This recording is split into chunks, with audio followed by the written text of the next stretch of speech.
Great job. Alright, the scariest thing is if I forgot chat, which it doesn't look like I did. Wow. So let's see how horrible this looks on stream. Probably pretty friggin' bad. Uh-oh. Discord's calling me. Oh. That's why. Alright.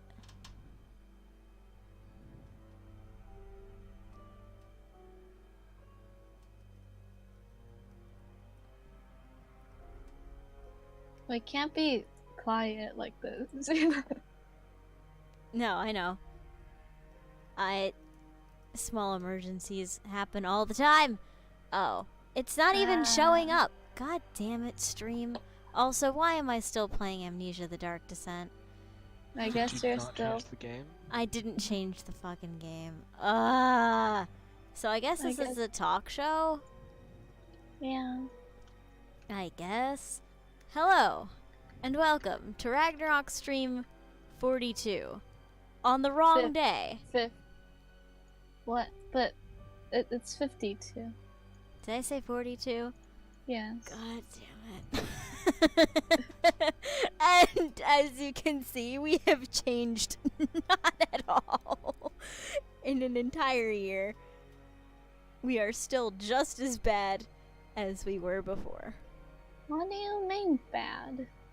We're great. I can't talk to save my fucking mouth. Who can speak language? English are hard. English is definitely hard. Alright, so we're just gonna chill and talk and read spooky I ate the mic. Eat spooky stories. Seawolf is, you're not the only one. Okay. Fair enough. We're gonna read spooky stories, Jesus Christ, and... We're eating spooky stories, okay. Disclaimer. I have had 4 hours of sleep. Wow. I don't know half of what I'm saying, which should make Quiplash later be really fun. Whoa.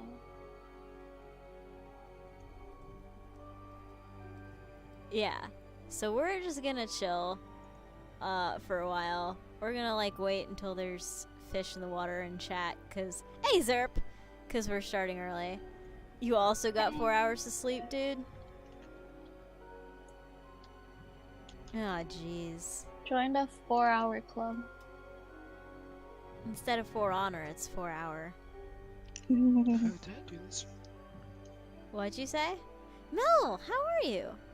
What are you mouth again? Sorry. Huh? Oh, for nothing. Don't worry about that. Yeah. So I have, like, no sleep. So this stream is gonna be a bunch of fun. Also, I found a wallpaper that fits the season. It's a widow witch. I should have found something, like, spooky with a wolf, but I was lazy. Sleep is for the weak.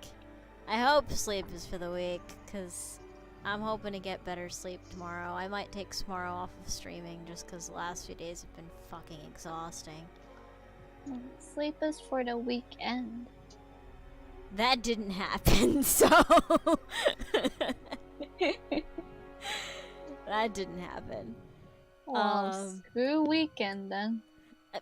Pretty much. Also things that people should be aware of. I'm pretty okay, but I have to sleep soon because of university. Don't even worry about it, Mel. We completely understand. And hey, Violet.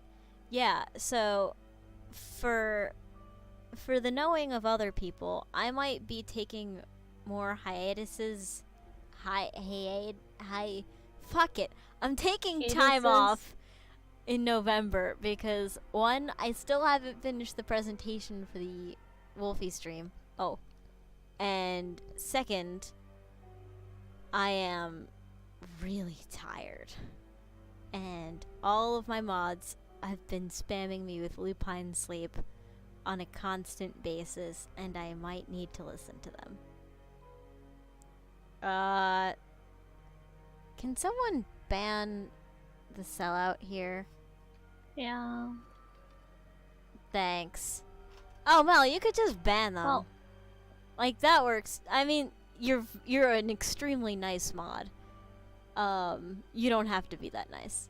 Just go ahead and ban them. We don't. If you want to interact with the stream, completely go ahead and like be one of us. But like, don't sell your shit out on my stream, dude. You're not gonna get very far on Twitch like that. Good mods have imaginary cookies. Hell I yeah. want cookies. Cookies are great. Oh wait, I have pumpkin bread though. Hold on. Yeah, like people who are just like, do the stuff, watch the things, make me famous, we can tell them to fuck the right on off, because I could do that too, but I don't. Because those people obviously just see people as numbers, and clicks, and views, and possible revenue money. And I don't know, that shit annoys me, because I put like my heart and soul into my community. I don't want someone to just be like, be my numbers. Weh. Like and subscribe. Woo. And subscribe and Smash that nothing like else. button. In my Or face. outline where you Like a boss. Yeah, so as I was saying, I have 4 hours of sleep.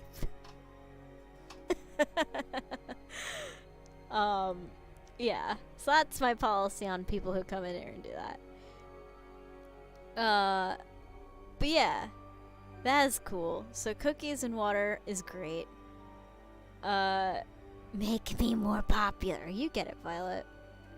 Like, the closest I come to doing that is using Lupine Huggle in other people's chats. And they don't seem to mind. Because Lupine Huggle is a solid emote.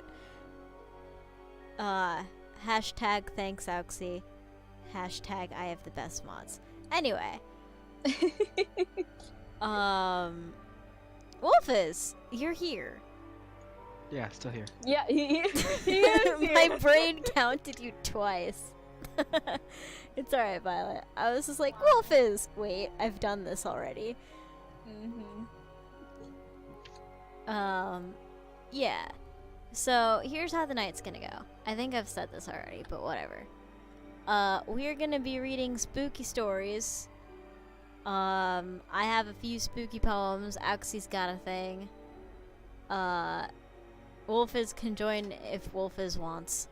And then, when we run out of shit to read, we gonna do the Quiplash and the other Jackbox stuff, and we'll just go ahead and do things in that way. Yeah, those were a bunch of words that meant nothing. So on Wednesday, I don't usually stream on Wednesdays, but I'm going to try to stream on Wednesday, Halloween Day. I'm gonna try to finish up Amnesia. Monster Seeking Monsters was fun. You know what? We'll do a round of Monster Seeking Monsters, and then if there's time, we'll do Quiplash. I think that's a good plan. What say you, Auxie and Wolfus? I hate time zones even more now. Aw. I'm eating pumpkin bread. I'm working on making a spreadsheet. Oh. Well then So, as the autocratic alpha of this pack, say, fuck yeah, that seems like a good idea. In exactly those words. Woo! Yeah. Because so I'm gonna try to stream on Halloween. I had something else planned, but, like, I'm too tired to actually follow through. Because there's a lot of personal stuff going on right now. I already know I'm gonna get no sleep tonight. Oof. I'm sorry, Zerp. This shouldn't be a very long stream. I should be offline by 9:30 my time, EST. Just because I've got... Yeah, Should be is the emphasis. should be. Because I need to sleep at some point, dude. Like, this is ridiculous. Time is well spent. Thank you so much, Zerp. That's very sweet of you to say. So, did anyone ever sell out on the Discord, or is that just a thing that didn't happen? Ah, well, didn't. fuck it. So, Okay, I can do it. I mean, if you want, there's no pressure or anything. I'll go do it. Alright. What And should I call this? Jesus! Anime as leaders, thank you so much. Welcome No, back to the hunting Wolf- party for 2 months Yes. in a row. It's mine. Can we get some awoos and lupine huggles in chat? What's going on, man? I Thank used to you. Stop typing. Well, stop it. No, it's mine. Are you Are you guys serious seriously now? fighting over who gets to write the alert? That is adorable and kind of annoying at the same time. Exactly. So stop it, Wolfus. No! I did not everyone, so you can hit people with the ad. Fine. What Okay. the hell? This is why they're called trash streams. Alright. So, okay, great. Oh god. Wolfus gets the notification twice. Don't No! ban Wolfus. Best mods ever, really though. What the fuck, you two? Alright, so, We're I'll- great people. yes. All of that shit being. Hey Mia, how are you? God. Alright, so, how do we want to do this? Should I start off with my, like, poetry stuff, or do we want to do Auxie's thing first? If Chaos is here, we'll do his thing, and then we'll move into Monster Seeking Monsters. We could have a vote. We could have a vote. Alright. Yeah, you wanna bring back the straw poll meme? Straw poll stream. Woo! Oh jeez. Well, here we go. We're straw polling on what we're doing. Oh god, this again. Alright, well one of you guys make it, because whenever I do, it ends up in a three-way friggin' tie. And it's just, yeah. We all know how that goes. It goes nowhere. Ever. Very quickly. You'll be lurking. I should go to bed because otherwise I'll never leave. Take care, Mel. Thank you so much for stopping by. And you'll be lurking? Not a problem, yeah. Yeah, so Auxie's doing the straw poll, which should... That's a thing that should happen soon. There's only 3 things, right? There's Chaos' story, which I don't have access to. Hey, Tenderkill, how are you? What's up, man? So there's Chaos' stuff. Hey, Inverted T-Rex! I'm doing great, how are you guys? Oh my god, everyone's here. Jeez, I'm getting... Whoa! Oh god. Alright, so, fuck. Wait, you've been subbed for 6 months? Apparent fuckingly. I don't know, I've lost count. Someone go fetch my brain. It ran off down the street, and I have the leash, but it's not on the brain. And it's really a shitty situation. Oh, so there's Chaos' story, but I don't have it with me. There's my collection of poems, which I do have with me. And then there's Mel's story, which Mel fuck. Auxie's story, which Auxie has already. And Mel is going to sleep, whose comments I am reading in chat. Okay, got it. Disclaimer, I am very low on sleep, so if I am even dumber than usual, this is why. Here you go, chat. Oh god. Here you go. Here you go, chat. Here you go, chat. What is my fucking life?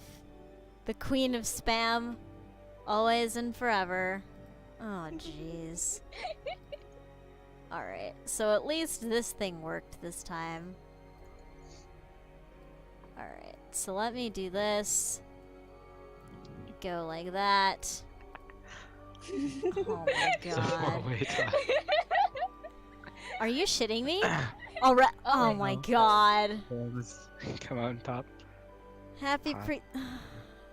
And of course, the one that means nothing is winning. As always. well, yours is winning too. Oh wait. No, it's Oh. not. It absolutely Sorry. is not winning. Oh god. I don't even know if Dragoon is in chat. Alright. So, we're stuck between Happy Pre-Halloween and Auxie's Water. Yay, straw polls never change. Hey, Thunder Kitty, why do you let Auxie create them? Because if I create them, the whole world goes to shit. Have you learned nothing? Oh god, now it's a four-way tie. You guys are the worst. Oh, jeez. Oh my god. I think y'all know what I voted for. Yeah, you voted for the friggin' water, didn't you? Alright. Well, okay, I'll make. Oh, one more for Oxy's water. Yeah, so... They want to steal my water. I mean, it's some pretty good water. Oh, thank you. Okay, I think we're stable at 9 votes. Maybe. Here, I'll put the straw poll at 1 last time. No sleep for anyone, it's Halloween. Oh god. I mean, you're not wrong. Everyone makes my straw polls tie on purpose too. At least it's not just me then. I find solace in that anime. Yeah, so I guess we're starting out with Auxie. Well, So, Auxie, how do you want to do this? Auxie's water has too many niceness and laughs stored in it, so 2 thanks. So 2 thanks to you too. thanks to you too. So Auxie, is this a multi-part like thing, or are you reading the whole thing? It's more. I think it's more. I'm reading the whole thing. Totally fine. All right. Chaos, hey! Oh, hey, Chaos here. All right, so it's Auxie, then Chaos, then me. That's the order, as decreed by the streamer, I guess, if I even have any power, which I might. Jury's out. Jury Hold has the on. power. There. Wait, That's the what you order. do? The story that you wrote for Halloween, if you've written it yet. If you haven't written it yet, not a problem. I have stuff that I can cover, and then I can read it on Halloween Day if you want. Democracy via chat. Oh dear, that sounds like the end of civilization. I mean, let me put it this way. It's kind of like... So, the public gets to vote, and I get to consult what chat wants to do, but this really is an autocracy where I can just do whatever the fuck I want. But usually I like to agree with chat. Which is, they're like 6 now. Oh god. Well, speaking of voting, go vote in November. Oh, yes, if you live in the United States of America, which some of you do, not all of you, try to get out there and vote if you can. It actually does matter, and all that stuff. And You're important. you're important. Your voice deserves to be heard. Yeah. And what if my state hadn't purged my info after I registered only months ago? Ah, God, that happened to my mom. I mean, if you can vote. Doing your ballot now? Hell yeah. Alright, Woo! so let's let Auxie do the stuff. If you don't vote, you don't drink water. Vote if you're voting correctly informed. Well, try to stay informed for one thing, and then try to vote. That would be my advice. I personally try to, like, keep aware of the stuff, but sometimes these things are important. You can't dvor? That's a great thing. Put in another register, so hopefully it'll go through in time. I hope so too, T-Rex. I know you meant vote, Violet. Technically a correct way. There is a alright, so... Oh, jeez. Alright, Auxie, dig us out of this hole. Oh, no. So, good, there good was job a on voting. redemption that happened just now, too. But I can't see it. You redeemed a poetry reading. Oh! This is the thing you want me to read. Alright, I get it. Awesome. Thanks, Chaos. Okay, so let me log in, and Axie, you can go. Oh, okay, I was eating. Hold on. Oh, my B. Do you want me to go first, then? I mean, chat voted on you. I don't know. No, I can go now. Okay. Get spooky, chat. Cause it's spooky. Oh, jeez. I want to tell you about my life and the strange things I've seen. But before I do, I want you to understand that my actions... God damn it. Sorry. Someone awooed in the middle of your story. Hat, goddammit.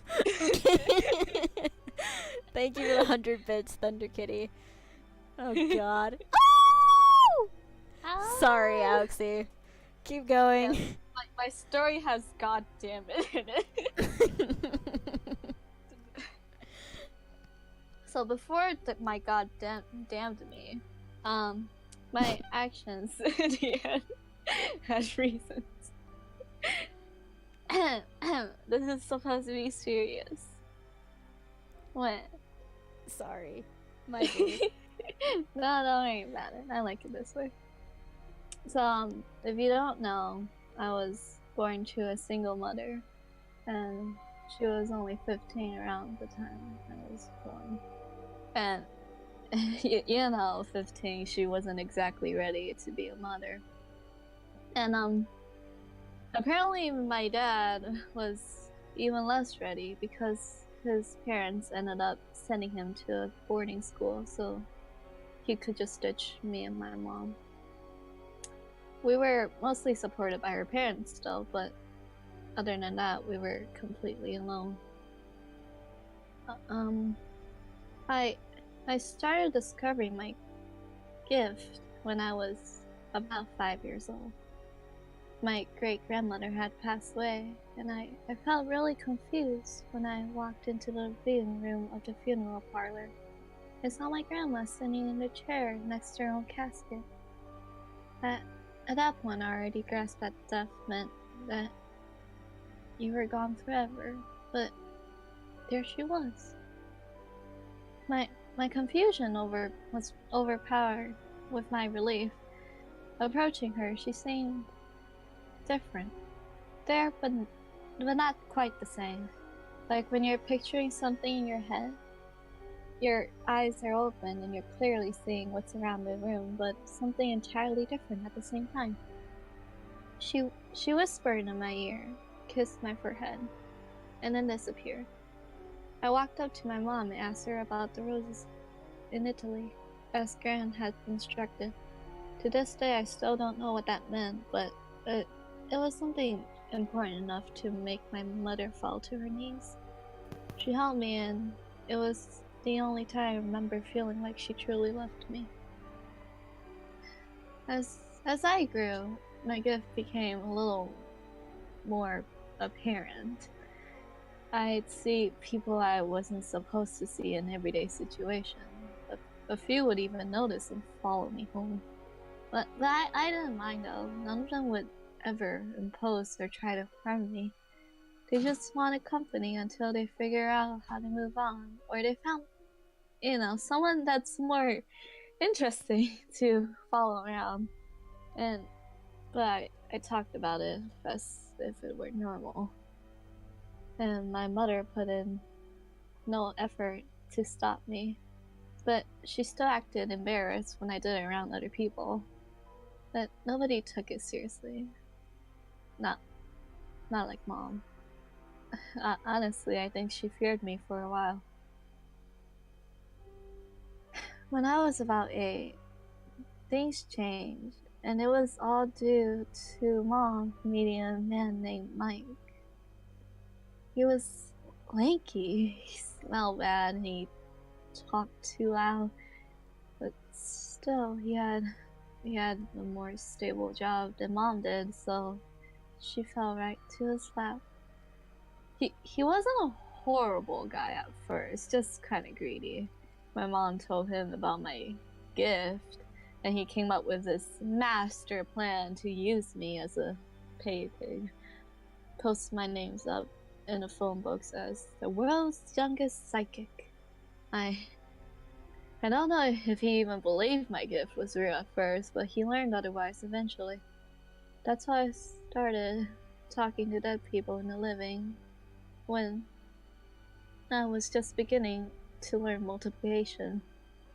Well, but it was fun at first, I suppose, when it was in the same old tell my mom I love her BS.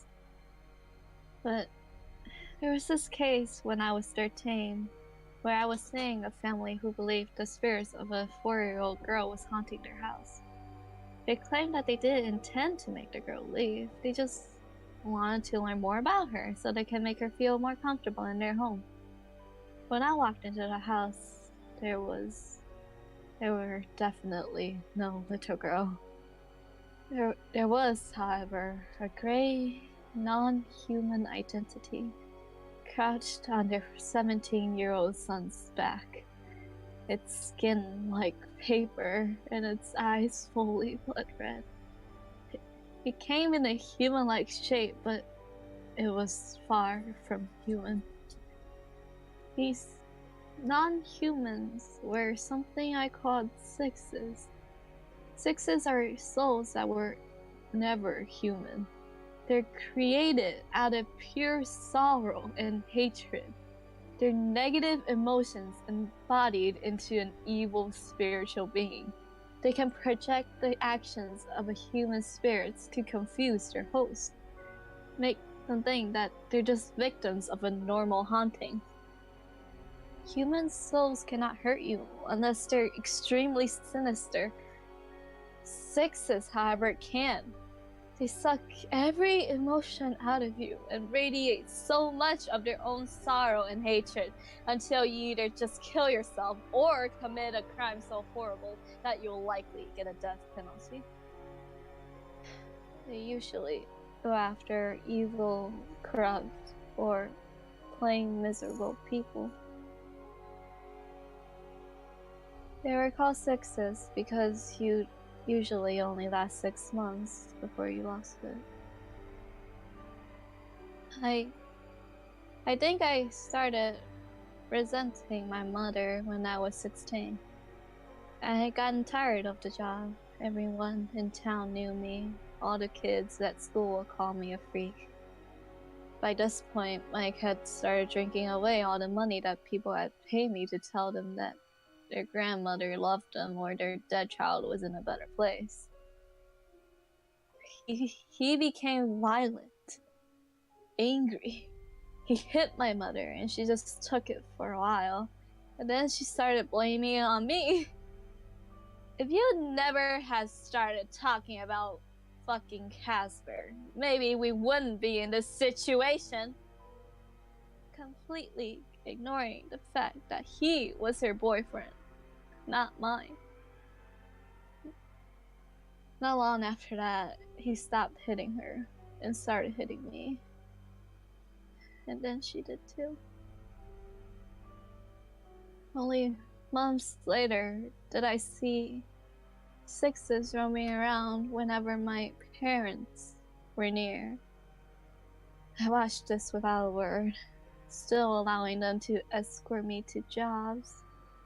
At first, the sixes would stay far away. I'd see them out the window across the street.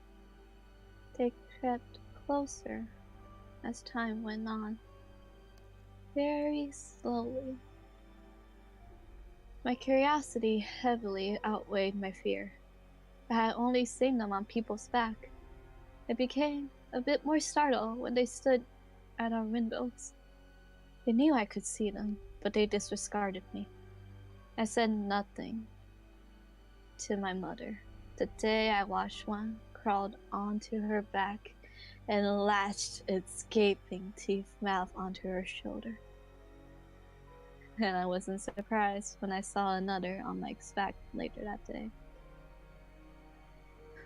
I thought about telling Mike and my mother, calling up a specialist to help get rid of these sixes. I just only began to drain my sad excuse for our family. Then I thought about finally being alone, not having to do jobs that they told me to do, not being subjected to a drunken lecture about my responsibility or to support my family, never explaining my bruises away to my teacher.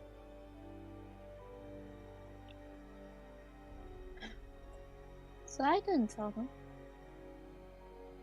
I just sat back. And I enjoyed the show. Ta-da! Very well done, Auxie. I stumbled a bit. Bless you. Hey, Troy. I was waiting for the right moment to do my host. I know. That's a good one. Yeah. I was like at the point I've where actually never heard it before. Never. What? Really? Yeah. It's one of like the It's biggest one cry of the most reads out famous there. cry reads, and I never got around to it. I was like, did I really be swearing? Should I swear? Go ahead and swear. That's I how you fucking know you do make it all it. the That's how you time. know it's serious. Also, Yeah. thank you, Wolfface, for the 10 bits. Damn. Thank- Now I want to read Seiya again. That was You a can good do time. it. You know what? I think I will after I read Chaos's thing. So, Trolley, did you find something? I did. All right, you next. Oh, okay. I'm just having everyone before me. That's Hold a on. good move. Just like people know they want to hear spooky stories to come over here. Yeah, and I'll see if I can post to Bullshit Streamers Need a collection of poems that I found for the holiday.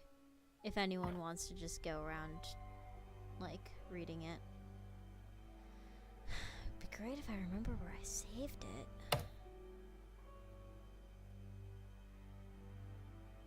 Did I save it in the Dropbox? I bet that's what I did.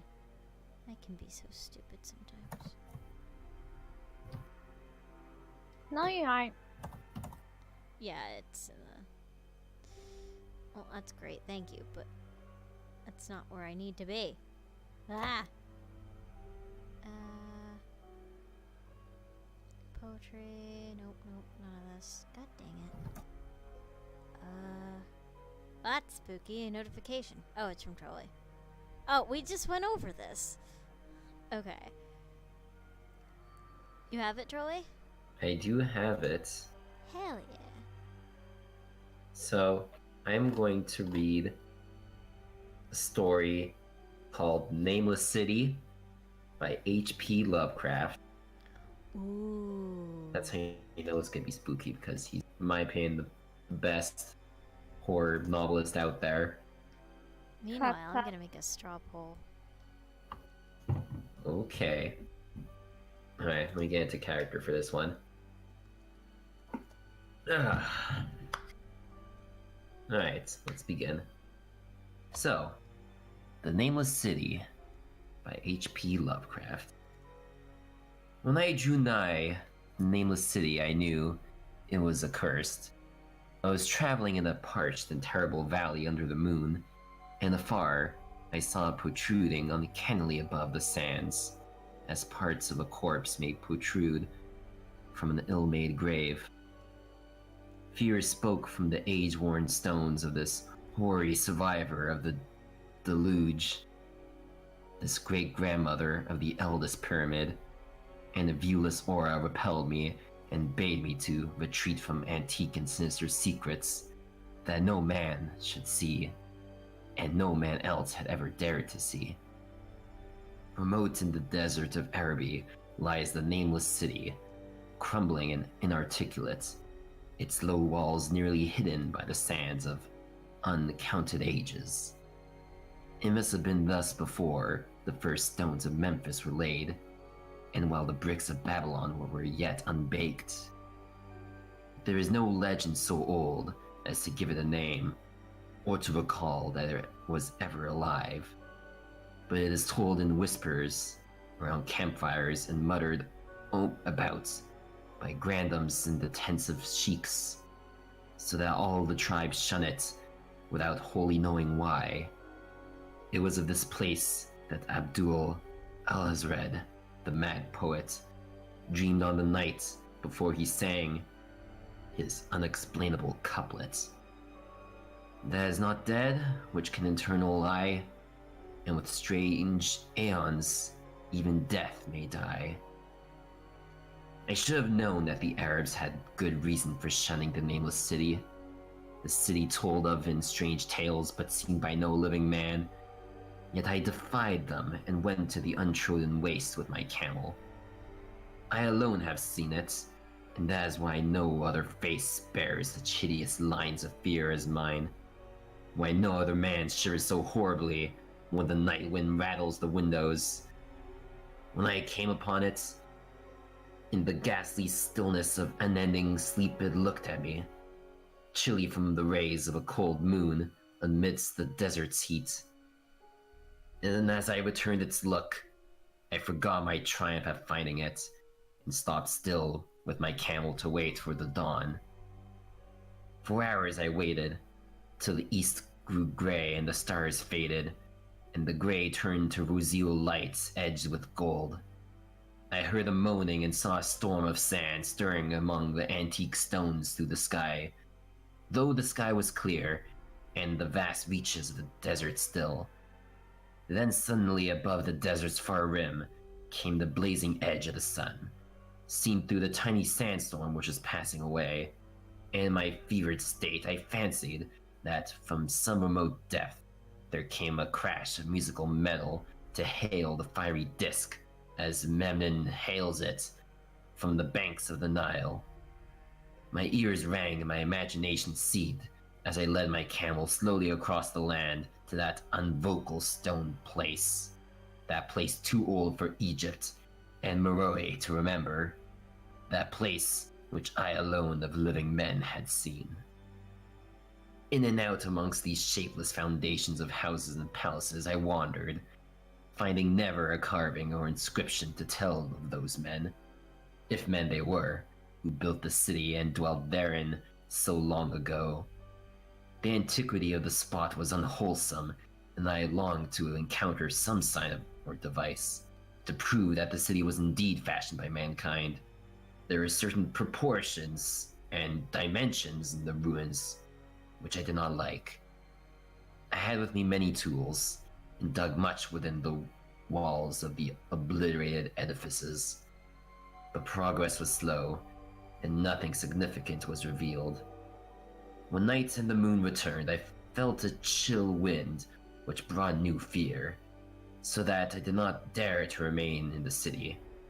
And as I went outside the antique walls to sleep, a small sighting sandstorm gathered behind me, blowing over the gray stones, though the moon was bright and most of the desert still. I awaked just at dawn from a pageant of horrible dreams, my ears ringing as if from some metallic peal. I saw the sun peering redly through the last gusts of a little sandstorm that hovered over the nameless city and marked the quietness of the rest of the landscape. Once more I ventured within those brooding ruins that swelled beneath the sand like an ogre under the coverlet, and again dug vainly for relics of the forgotten race. At noon I rested, and in the afternoon I spent much time tracing the walls and the bygone streets and the outlines of nearly vanished buildings, I saw that the city had been mighty indeed, and wondered at the sources of its greatness. To myself, I pictured all the splendors of an age so distant that Chaldea could not recall it. And though the Sarnath the Doomed that stood in the land of Nar when mankind was young, and of Ib that was carven of grey stone before mankind existed, all at once I came upon a place where the bedrock rose stark through the sand and formed a low cliff, and here I saw with joy what seemed to promise further traces of the antediluvian people. Hewn rudely on the face of the cliff were the unmistakable facades of several small squat rock houses or temples, whose interiors might preserve many secrets of ages too remote for calculation. Those sandstorms had long since effaced any carvings which may have been outside. Very low and sand-choked were all the dark apertures near me, and I cleared one with my spade and crawled through it, carrying a torch to reveal whatever mysteries it might hold. When I was inside, I saw that the cavern was indeed a temple, and beheld plain signs of the race that had lived and worshipped before the desert was a desert. Primitive altars, pillars, and niches, all curiously low, were not absent. And though I saw no sculptures nor frescoes, there were many singular stones clearly shaped into symbols by artificial means. The lowness of the chiseled chamber was very strange, for I could hardly more than kneel upright. But the area was so great that my torch shewed only part at a time. I shuddered oddly in some of the far corners, for certain altars and stones suggested forgotten rites of terrible, revolting, and inexplicable nature, and made me wonder what manner of men could have made and frequented such a temple. Well, I had seen all that the place contained. I crawled out again, avid to find what the other temples might yield. Night had now approached, yet the tangible things had made curiously stronger than fear, so that I did not flee from the long moon-cast shadows that had daunted me when I first saw the nameless city. In the twilight, I cleared another aperture and, with a new torch, crawled into it, finding more vague stones and symbols, though nothing more definite than the other temple had contained. The room was just as low, and much less broad, ending in a very narrow passage crowded with obscure and cryptical shrines.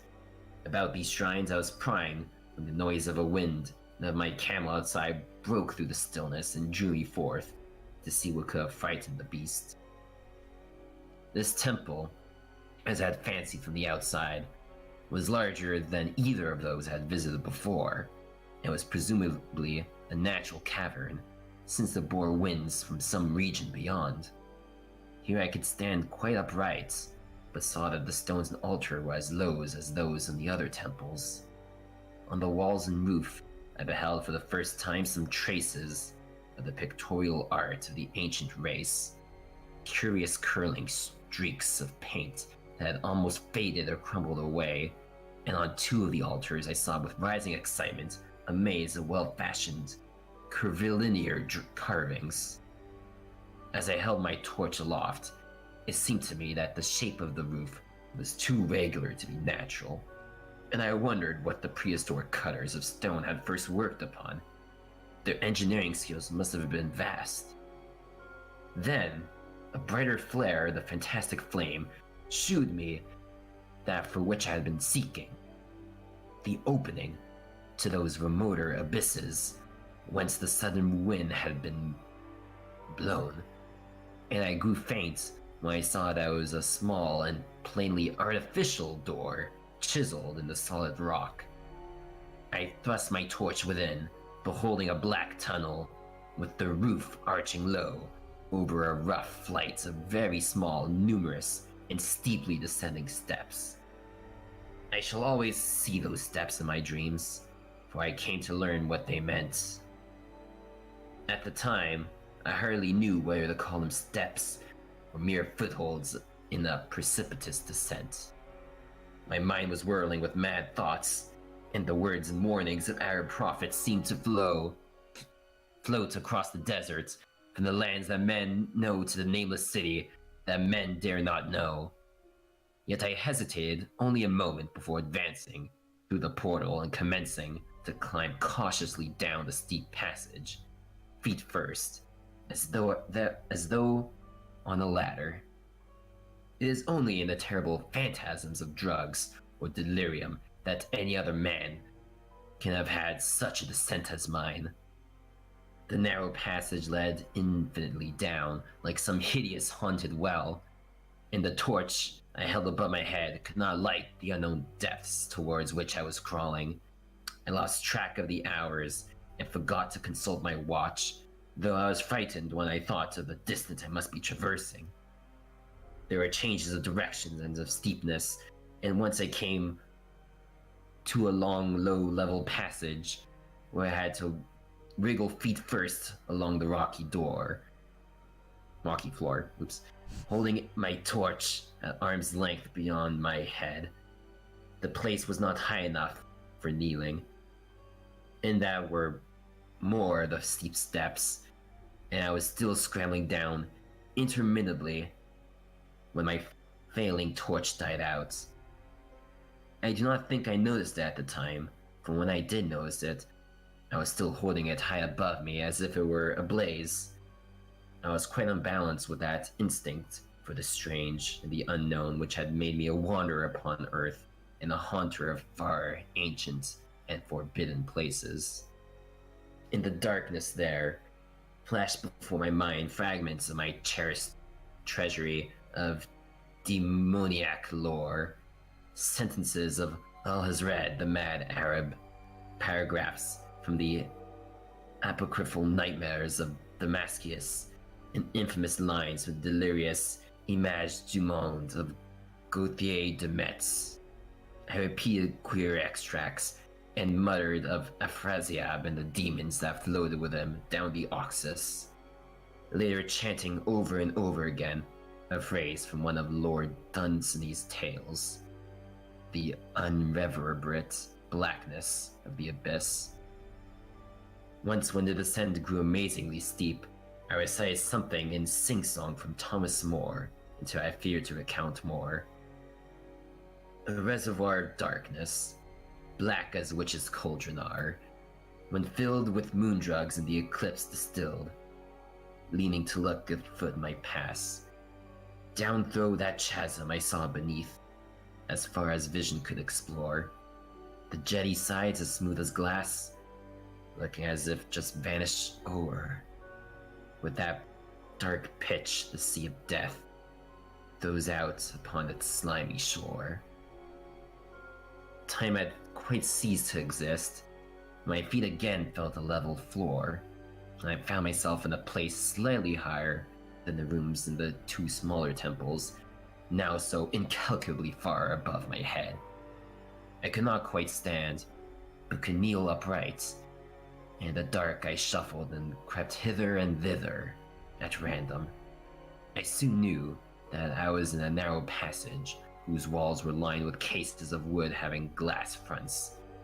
As in that Paleozoic and abysmal place I felt of such things as polished wood and glass, I shuddered at the possible implications. The cases were apparently ranged along each side of the passage at regular intervals, and were oblong and horizontal, hideously like coffins in shape and size. When I tried to move 2 or 3 for further examination, I found they were firmly fastened. I saw that the passage was a long one, so floundered ahead rapidly in the creeping run that would have seemed horrible had any eye watched me in the blackness, crossing from side to side occasionally to feel of my surroundings and be sure the walls and rows of cases still stretched on.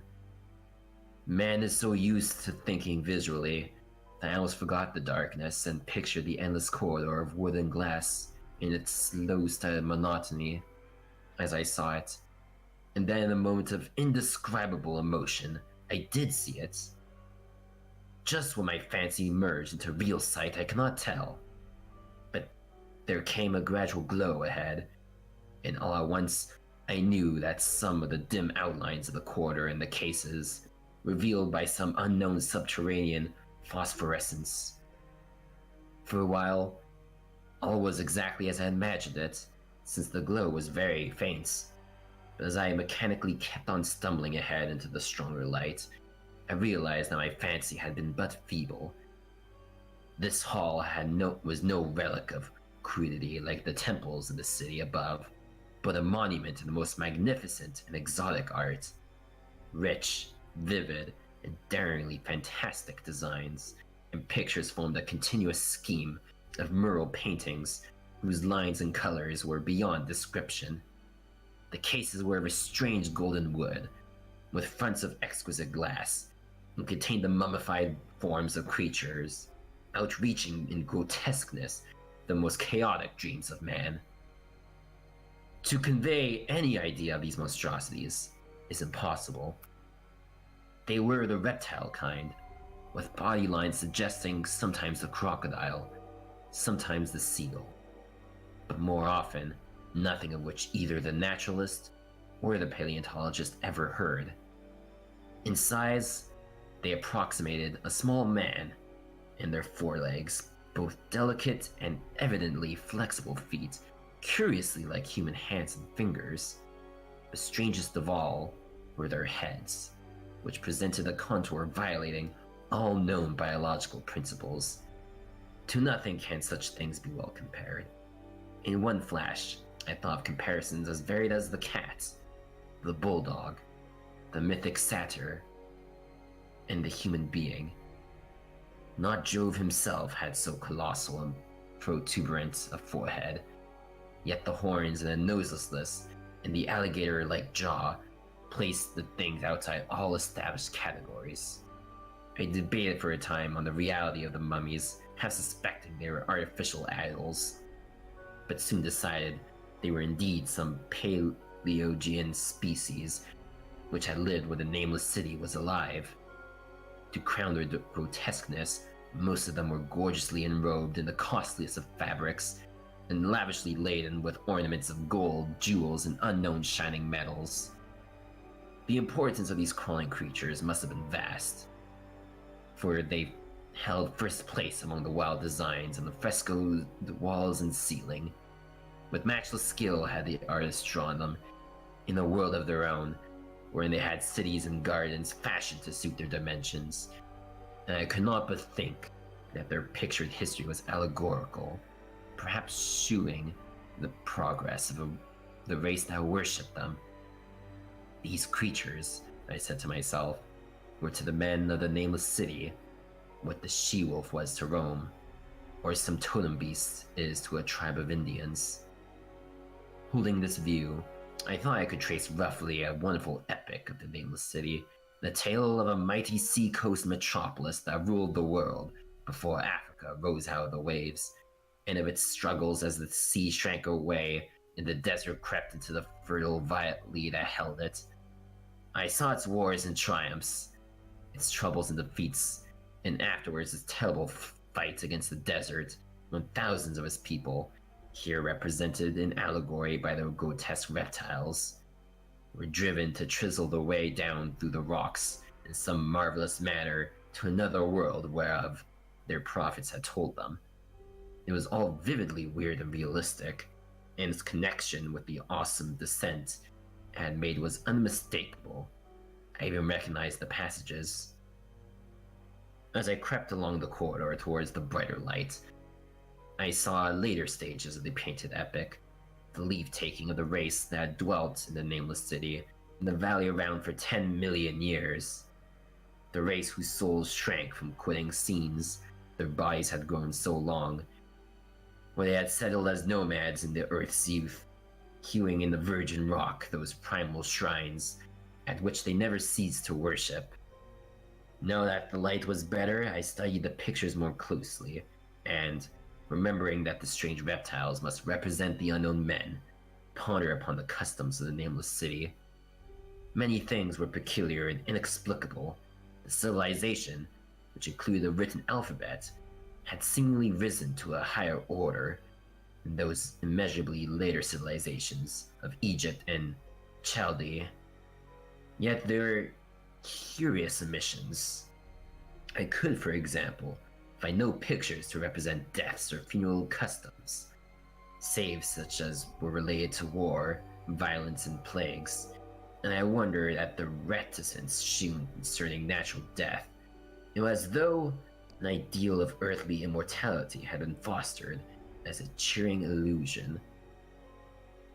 Still nearer the end of the passage were painted scenes of the utmost picturesqueness and extravagance, contrasted views of a nameless city in its desertion and growing ruin, and the strange new realm or paradise to which the race had hewed its way across the stone. In these views, the cities of the desert valley were shewn always by moonlight, a golden nimbus hovering over the fallen walls, and half revealing the splendid perfection of former times. Shewn spectrally and elusively by the artist, the paradisal scenes were almost too extravagant to be believed, portraying a hidden world of eternal day filled with glorious cities and ethereal hills and valleys. At the very last, I thought I saw signs of an artistic anticlimax. The paintings were less skillful and much more bizarre than even the wildest of the earliest scenes. They seemed to record a slow decadence of the ancient stock, coupled with a growing ferocity towards the outside world from which it was driven by the desert. The groups of the people, always represented by the sacred reptiles, appeared to be gradually wasting away, though their spirit as shown hovering about the ruins by moonlight gained in proportion. The emaciated priests, displayed as reptiles in ornate robes, cursed the upper air and all who breathed it, ere one terrible final scene shewed a primitive-looking man, perhaps a pioneer of ancient Aram, the city of pillars, torn to pieces by members of the elder race. I remembered how the Arabs feared a nameless city, and was glad that beyond this place, the grey walls and the ceiling were bare. As I viewed the pageant of mural history, I had approached very closely the end of a low-ceiled hall, and was aware of a great gate, through which came all of the illuminating phosphorescence. Creeping up to it, I cried aloud in transcendent amazement at what lay beyond, for instead of other and brighter chambers, there was only an illimitable void of uniform radiance, such as one might fancy when gazing down the peaks of Mount Everest upon a sea of sunlit mists. Behind me was a passage so cramped that I could not stand upright in it. Before me was an infinity of subterranean effulgence. Reaching down from the passage into the abyss was the head of a steep flight of steps. Small, numerous steps like those of the black passages I had traversed. But after a few feet, the glowing vapors concealed everything. Swung back open against the left-hand wall of the passage was a massive door of brass, incredibly thick and decorated with fantastic bas-reliefs, which could have closed, shut the whole inner world of light away from the vaults and passages of rock.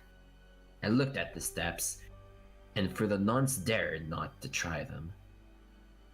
I touched the open brass door, and could not move it. Then I sank prone to the stone floor, my mind aflame with prodigious reflections, which not even a death-like exhaustion could banish. As I lay still with closed eyes, free to ponder, many things I had lightly noted in the frescoes came to me with new and terrible significance.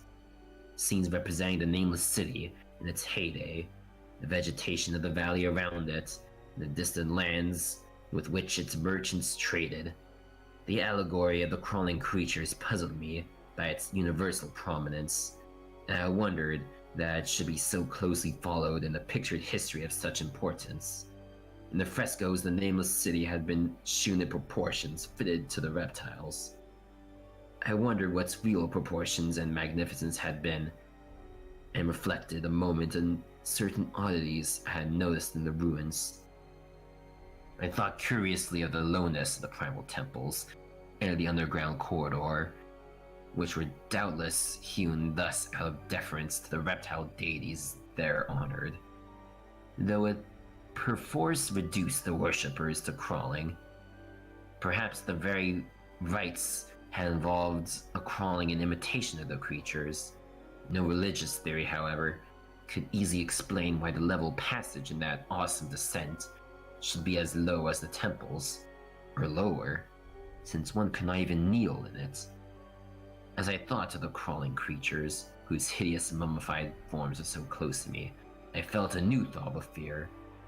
Mental associations are curious, and I shrank from the idea that except for the poor primitive man torn to pieces in the last painting, mine was the only human form amidst the many relics and symbols of primordial life.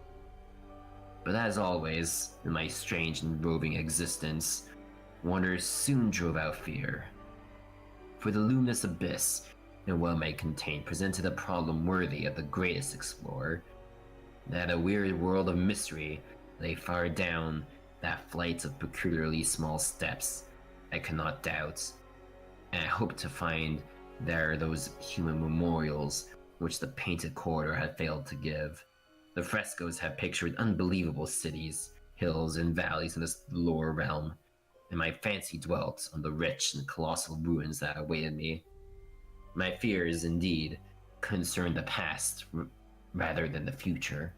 Not even the physical horror of my position in that cramped corridor of dead reptiles and antediluvian frescoes, miles below the world I knew and faced by another world of eerie light and mist, could match the lethal dread I felt at the abysmal antiquity of the scene and its soul. An ancientness so vast that measurement as feeble seemed to leer down from the primal stones and rock-hewn temples in the nameless city, while the very latest of the astounding maps in the frescoes shewed oceans and continents that man has forgotten, with only here and there some vaguely familiar outline of what could have happened in the geological eons since the painting ceased and the death-hating race resentfully succumbed to decay. No man might say. Life had once teemed in these caverns in the luminous realm beyond. Now I was alone with vivid relics, and I trembled to think of the countless ages through which these relics had kept a silent and deserted vigil. Suddenly, there came another burst of that acute fear which had intermittently seized me ever since I saw the terrible valley in the nameless city under a cold moon, and despite my exhaustion, I found myself starting frantically to a sitting posture and gazing back along the black corridor towards the tunnels that rose to the outer world. My sensations were much like those which had made me shun the nameless city at night, and were as inexplicable as they were poignant. In another moment, however, I received a still greater shock in the form of a definite sound, the first which had broken the utter silence of these tomb-like depths.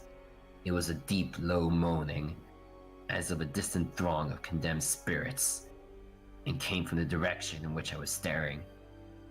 Its volumes rapidly grew, till soon it reverberated frightfully through the low passage, and at the same time I became conscious of an increasing draught of cold air, likewise flowing from the tunnels in the city above.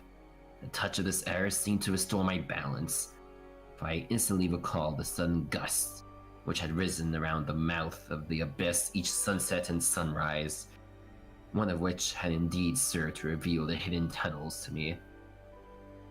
I looked at my watch and saw a sunrise was near, so braced myself to resist the gale, which was sweeping down to its cavern home as I swept forth at evening. My fear again waned low, since a natural phenomenon tends to dispel broodings over the unknown. More and more madly poured the shrieking, moaning night wind into that gulf of the inner earth, I dropped prone again and clutched vainly at the floor for fear of being swept bodily through the open gate into the phosphorescent abyss. Such fury I had not expected, and as I grew aware of an actual slipping of my form towards the abyss, I was beset by 1,000 new terrors of apprehension and imagination. The malignancy of the blast awakened incredible fancies. Once more I compared myself shudderingly to the only other human image in that frightful corridor. The man who is torn to pieces by the nameless race. For in the fiendish clawing of the swirling currents, there seemed to abide a vindicative rage, all the stronger because it was largely impotence. I think I screamed frantically near the last, and I was almost mad, but if I did so, my cries were lost in the hell-born babble of the howling wind wraiths. I tried to crawl against the murderous invisible torrent, but I could not even hold my own as I was pushed slowly and inexorably towards the unknown world. Finally, reason must have wholly snapped, for I fell to babbling over and over that inexplicable couplet of the mad Arab Alhazred, who dreamed of the nameless city. That is not dead, which can eternal lie, and with strange eons even deaths may die. Only the grim, brooding desert gods know what really took place, what indescribable struggles and scrambles in the dark I endured, or what Abaddon guided me back to life, where I must always remember and shiver in the night wind till oblivion, or worse, claims me. Monstrous, unnatural, colossal was the thing, too far beyond all of the ideas of man to be believed except in the silent, damnable small hours when one cannot sleep. I have said that the fury of the rushing blast was infernal, cacodemonical, and that its voices were hideous with pent-up viciousness of desolate eternities. Presently, those voices, while still chaotic before me, seemed to my beating brain to take articulate form behind me, and down there, in the grave of unnumbered, eon-dead antiquities, leagues below what the dawnlit world of men, I heard the ghastly cursing and snarling of strange-tongued fiends. Turning, I saw outlined against the luminous ether of the abyss what could not be seen against the dusk of the corridor, a nightmare horde of rushing devils, hate-distorted, grotesquely panoplied, half-transparent, devils of a race no man might mistake. The crawling reptiles, the nameless city. And as the wind died away, I was plunged into the ghoul-people blackness of the earth's bowels, for behind the last of the creatures, the great brazen door clanged shut with a deafening peal of metallic music, whose reverberation swelled out to the distant world to hail the rising sun, as Memnon hails it from the banks of the Nile. I'm done. Very well done. I listened completely still the whole time. Very was a well long one. done. That was long. Holy shit. Oh god. Who host? Violet, thank you so much for the host. That was very good. Alright. So now Chaos and then mine and then a couple of poems, because why not? And then Okay. are we down for some monster seeking monster? Because some people mentioned they were interested in that. I could do that. Sweet. Alright. So, Chaos, I hope you're still here, buddy. Your patience will finally pay off. Alright. So, this is by Chaos Dragoon, or Dragoon King on Fiction Press. Called Chapter 3, To Be a Monster. Sorry, To Be a Master. Haha. In his series Twisted Tales. You're here? Awesome. Have you heard of Pokemon? It was this new game that came out and took the whole world by storm. It was such a success, there were toys, cards, and even a show about the game that to this day is still going on. How I wish it never became a global phenomenon. Otherwise, none of this would have happened. 3 months ago, it started with a missing cat. Mrs. Tully called about our missing cat Whiskers. We simply told her we'd keep an eye out for the cat since we weren't gonna send the entire police department to search for a cat that was probably sleeping in her backyard. How I wish we would have sent even one officer to look for that cat. A week went by and we all forgot about the cat. It came back to my mind when we investigated a break-in at the local elementary school. When we arrived, the teachers told us that the back door was wide open with the glass broken. We searched and found nothing, but were told that one of the class's pets were missing. Guess instead of a bunny or a fish tank, the class elected to have a pet rat. We told the teacher we'd keep an eye out for the rat before we left. The thought of Miss Tully's cat came back into my mind. I asked one of the officers if we'd heard anything from Miss Tully and her cat. The officer informed that she'd called again to see if we had anything, but then got a call from her son saying Whiskers came back. I nodded and totally forgot about the pet rat as we went to our usual routine of stopping speeders, people who like to drink in public, and those who didn't know how to use their turn signals. Last part would always give me strange looks when the offenders had to come to court to fight the ticket. But I'm getting off track. Everything seemed normal until Alex Romano went missing. His mother called us in a panic, saying she hadn't seen him since he went off to school. Normally, many police stations would say wait 24 hours, but I'd heard enough horror stories about missing kids. We jumped into action the minute we got the call and got a large group of police officers and locals to search. Sadly, we couldn't come up with any leads to his parents. We questioned his friends who saw him last, but they all said he left for home by himself. The next day, we continued to search while his parents used the media to put the word out about their missing son. If I had known what I knew now, all of this could have been stopped. We could have prevented all of this.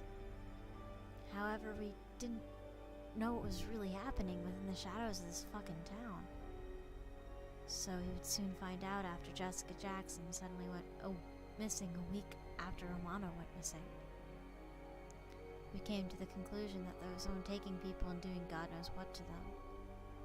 With 2 people now reported missing, we increased our efforts and even called neighboring counties to help with the search. We came up with nothing. I had a gut feeling we'd find the 2 dead somewhere in a ditch. Dear God, I wish we would have found him like that. As horrible as it sounds, what really happened to them was far worse. While we continued our search, we still had to do our daily duties. That's when Danny Sullivan was arrested. It's a month after Jessica went missing. Danny Sullivan was a mid-30-year-old who worked in a local elementary school as a janitor. He's also well known in the community as he was at every fundraiser, every town hall meeting. He was even the first man to help with the search for Romano and Jessica. He was also kind of a man-child, wearing cartoon shirts and talking about the latest cartoon on TV or anime he was currently watching. So when Danny was arrested for a DUI, we were all worried. Last time he was arrested like this was after his wife left him. She just up and left without a word. This caused Danny to start drinking heavily, but with the help of family and friends, it seemed to break the habit. Soon after that, Danny's wife was reported missing by her parents. Of course, Danny was a suspect, but was later dropped when his alibi checked out. Nothing came about it and the case went cold. Danny was placed in a holding cell until Monday when the courts would open again. While booking and placing him in a cell, he went on about needing to collect them all. I laughed a little, knowing he was still into Pokemon, and figured Pokemon Go came out must have sparked some nostalgia in him. Hell, he did it with me for a few weeks before I lost interest in a ton of data.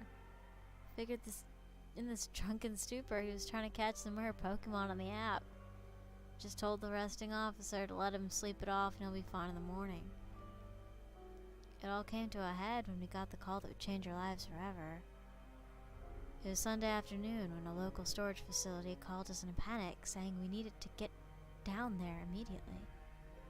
Figured it was some kind of fight, since Sundays are where their auction days to sell off units that have deferred on payments. So I headed over there with three other officers, just in case, since last time I got popped in the jaw. We met the owner in his office. He was white as a ghost and began to explain that one of the units had an awful smell coming from it. He used a skeleton key to open it, but before he finished, he stopped and handed us the unit's key and told us to have a look for ourselves. When we left, I heard the owner start to vomit. We looked at the other two officers and prepared ourselves for the worst.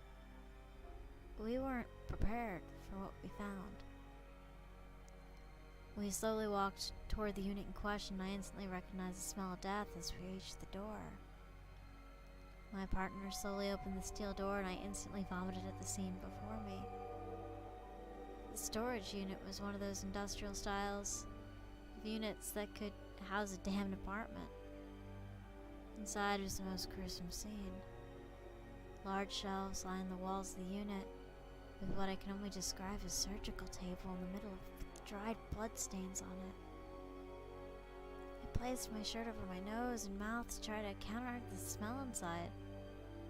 All three of us walked toward the shelves, and that's where we found more gore. All the shelves had a painted number on the wall behind them and an object lying under each number. While my partners called dispatch, I stared at the shelf with the number 1 painted on the wall. It's a dead frog with what looked like a rosebud stitched to its back. Instead of its ruby red color, the rose was painted green. This discovery alone made me instantly know what it was. A twisted Pokemon collection. Numbers 2 and 3 had nothing in them. But number 4 had a carcass of a salamander with what looked like its tail burned since its scaly skin was charred black. 7 had a tank with a small dead turtle inside. And probably died from poison since someone painted its skin blue. Number 9 held a horrific sight. A large tortoise lay on the shelf, dead. Its skin was painted blue like the turtle. That wasn't the horrific part, though. 2 metal pipes were drilled into its shell. Each had dried blood spattered on the tortoise's shell, and the pipes looked like some sadistic fuck had hammered the pipes into the shell. I continued down the shelves and looked at all the abominations that were housed there. Number 15 had a queen bee that was stapled to a board with sewing needles pushed into its sides to replace the arms. 16, 17, and 18 all had different sized birds, their feathers spray painted to look like their Pokemon counterparts. I noticed their wings were broken to keep them from flying away. I vomited again onto the stone floor. As I composed myself and continued down the shelves, I found the elementary school's pet rat. Number 19. Its fur was painted purple and its tail was bent away to look like a swirl. At least, I prayed that their rat was number 19 and wasn't under 20. That rat under looked like it was inflated like a balloon to resemble Raticate. 23 had a rattlesnake painted purple and its fangs looked to be ripped out of its mouth. 24 had a king cobra painted purple as well, but its skin flaps were frilled open with the use of toothpicks pierced into the snake's neck, and it looked like Arbok's designs were carved into its flaps. Number 27 had a shrew nailed to the shelf itself. Its fur was shaved completely off, skin painted yellow, and the block patterns of the sand shrew were etched onto its skin. Before I could move on, one of my partners called me over to a shelf. Number 52 is painted on the back wall. There we found Mrs. Tully's cat. Later on, I found out Mrs. Tully's son simply bought his mother a new cat to replace the lost one. Here we found Whisker's dad. His fur was painted tan, while its front paws were painted brown. Stitched on the top of the poor cat's head was a large gold oval coin. We continued to catalog everything we found in that twisted horror show left in that store unit.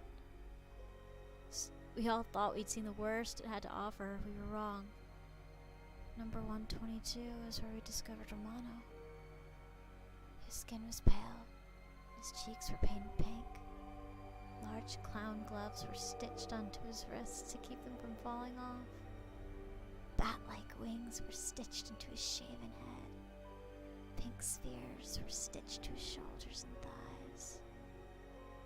And his feet had on blue elf shoes. We found out later that his feet were amputated off to stitch the shoes on. Next, there was a praying mantis with his front legs cut off to replaced with scalpel blades. However, it was what was next to the mantis that caused us all to feel our blood run cold. It was Mrs. Jackson. She looked like her body was stuffed with food to make her look pudgier than normal. Skinny physique. Her skin was painted purple, lips were puffed up and red like the dress she wore. We had to leave the unit to try to get our heads on straight. Once we calmed down, we called the forensics team who documented everything we found. While they collected the horrors within, myself and the other 2 police officers questioned the owner. He looked into the records and discovered the name on the unit. It was Tracy Sullivan, Danny's ex-wife. We went back to the station and interviewed Danny, who was sober now. We asked him about the unit in question, thinking maybe he'd let the friend use the unit, but what we found was more disturbing. When we told him about our discovery, he cracked a smile and asked us how he liked his collection. He then started rambling on about how his collection of original Pokemon was almost complete. He went on to say once done, he could work on the next set, and the next set, and the next. He was salivating at the thought, and that's when we all saw his true colors. His normal, calm demeanor was a facade for his true, sadistic nature. He told us he would be the first true Pokemon trainer, and would go down in the history books. We all felt a chill down our spine as he continued to talk about his collection. After his confession, he was arrested, and now sits on death row for all the countless murders he committed toward the animals he tortured. Everything got worse as more information came to light about how Danny created his abominations. The forensics team told us there were no sedatives in the unit, which means Danny operated on his victims while they were still alive. I unfortunately had to tell Romano's parents what happened to their son, while one of my partners informed Mrs. Jackson's husband what happened to his wife. Now I'm sitting here contemplating my next move, while categorizing all the dead bodies Danny's used to create his little collection. We stumbled upon an amalgamation under the number 150. The thing was so horrifically mutilated that we had to get DNA tests to see just who or what it was made of. DNA results just came back a few hours ago, and now I'm looking at my phone trying to come up with the right words to say. I take a long breath before letting it out slowly. I then reach for my phone to inform Tracy's parents. We found their daughter.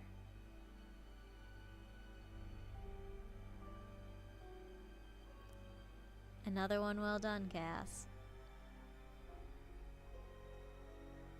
That was pretty good. Hey, Lots of Deathhound emotion. and Magnet. Well done, Chaos, again. Yeah. You never disappoint. Have I ruined my childhood? Nah, I'm still gonna play Pokemon with It's my okay. I brother. never played Pokemon, so it's okay. I'm a heartless bitch. I don't give a fuck. Wait, why are your ears ringing? Is there an audio problem? Was there, like, issues with the audio? It was just so spooky. Oh, okay. I don't know. Alright, so the results are in from the little poll that I made, and overwhelmingly, people want me to read username Saya a third time on stream. Woo! Which is totally fine, given that I wrote it for exactly this. Nah, it's your fault? Okay, gotcha. I mean, I'll still play Pokemon, but what the fuck?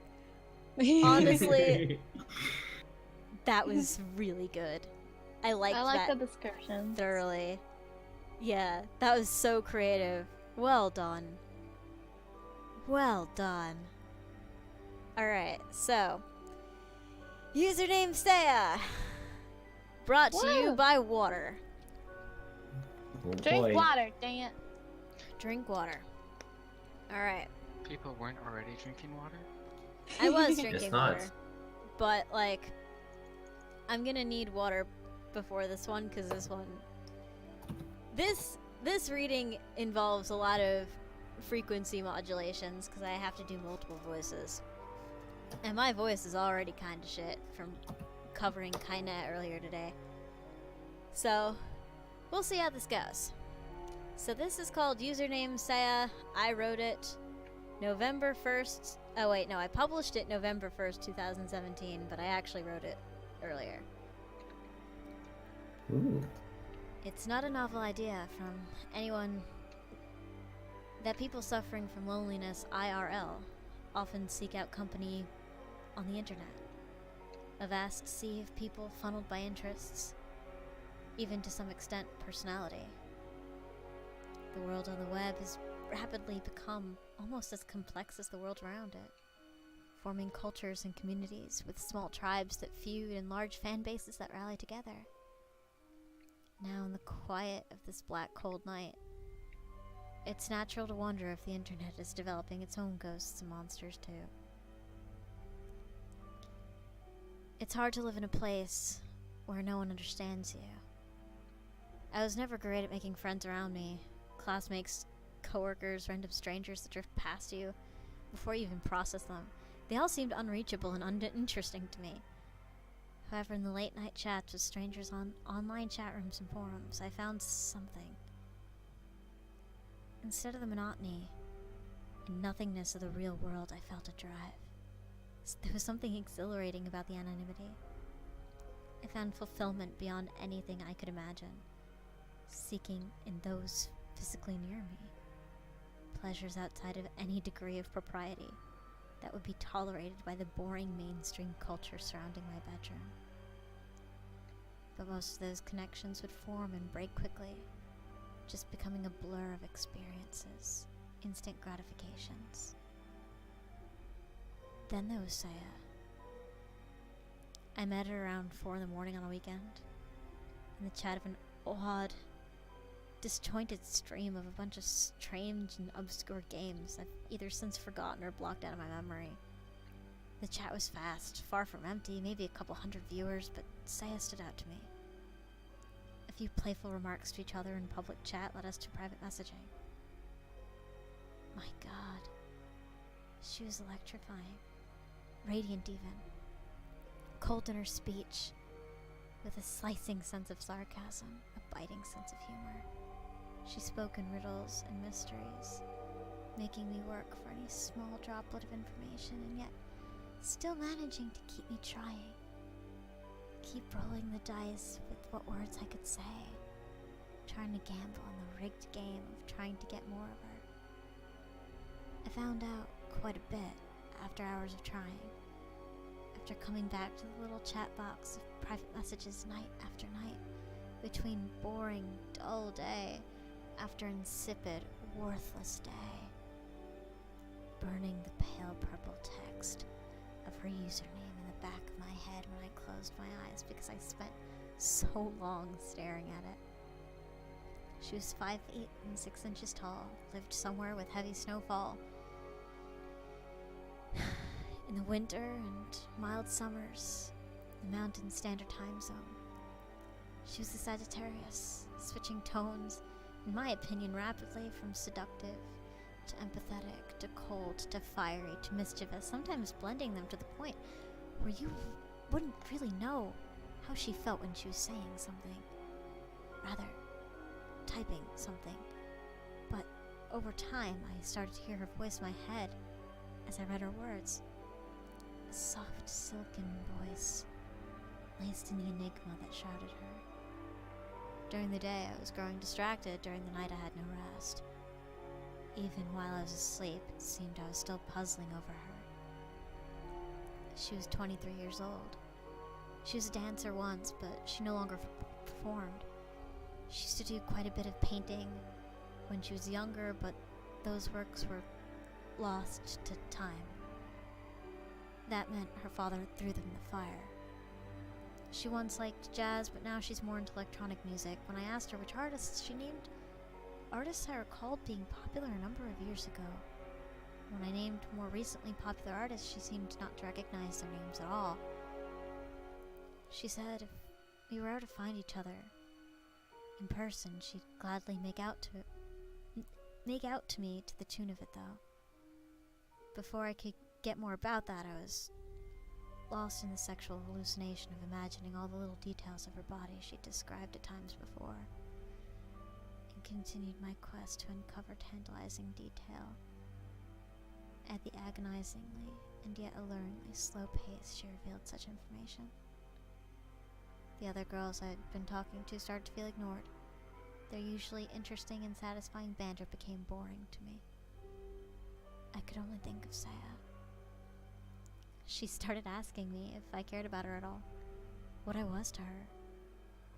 Asked if I'd tear her to pieces if we met. I swore to her I wouldn't. I tried to convey in cold characters what I would have said in tender whispers. I'd never been more fascinated by someone in my life. She said she was unclean. I asked what she meant. She went offline. I was thrown into a stormy and torturous sleep of tossing and turning, seeing what my imagination forged of her image from her descriptions, flickering and flitting round in shadow. I started entirely missing tasks at work. My mother called, said I hadn't given her updates on how I've been in 2 months. I was disturbed by this change in me, but somehow I didn't care. Saya, Saya, Saya. Our chats have been growing more and more heated and passionate now, but I've lost the details of the time. Her response time started to vary more than it ever had before. There were pauses. I longed to hear her. Really, this time. I asked if she had a mic of any kind. She told me she had one once, and if I played my cards right, she'd find it again. Crimson, golden, brown, emerald leaves started falling, and for the first time in my life, I didn't give a shit. Saya, Saya, Saya. She asked me how I felt about women who'd been defiled. I asked what she meant. She said some deep part of me probably knew. She was right. I slept again and saw her pain. Black scars all over areas I'd imagined pristine, somehow making her even more tempting. I felt sick with myself, but she laughed and didn't seem to care. She said I'd enjoyed her screamings nevertheless. The cold feeling in my stomach didn't dissipate for days. I started scanning for her to come online during the day. She never did. So as the sun was up, in every idle moment, I'd replay all the things we said through my head over and over again, trying to find patterns, trying to find a way in. Into what? I wasn't sure. October's chilly winds, once a favorite thing of mine to walk in, became annoying to me. Everything was a waste of time except for Saya. I remember the date, despite all of the rest being condemned to a blur. It was 27th of October. I had felt energized during the day for the first time in a long while. Started talking to strangers, started focusing on work, called my mother. Saya was still on my mind through it all, but I cherished this sunny day for some reason, not quite rushing as fast into the night as I would have normally. Maybe some part of me felt like this would be my last day. I sat down at my desk, logged on, and immediately opened the conversation with Saya. This is the only conversation I remember in any sort of detail. Other than that, it's just been fragments littered all over my mind like shattered glass. Shards burying into the flesh of my brain. We opened with the usual pleasantries, asking each other how the day was, and her always vague response. Then things turned serious. How would you like to spend forever with me? She asked me. But this time I really thought I heard echoes of her voice resonating through my head, even though all I could receive were typed words on a screen. I took a deep breath and told myself that, but I could still hear her voice, soft with just a bit of rasp. Inexplicable. I hesitated, trying to find a good answer to the question. Well, I don't know, I muttered to myself as I typed the same words. We still have a lot of each other to get to know. Well, I know enough. I want to stay with you. Her voice was more present in my head. I looked away from the screen, trying to straighten myself out. It's impossible. You can't hear her. I don't even know where to find you, I explained. How would we even find each other? I've already found you. That's all we need.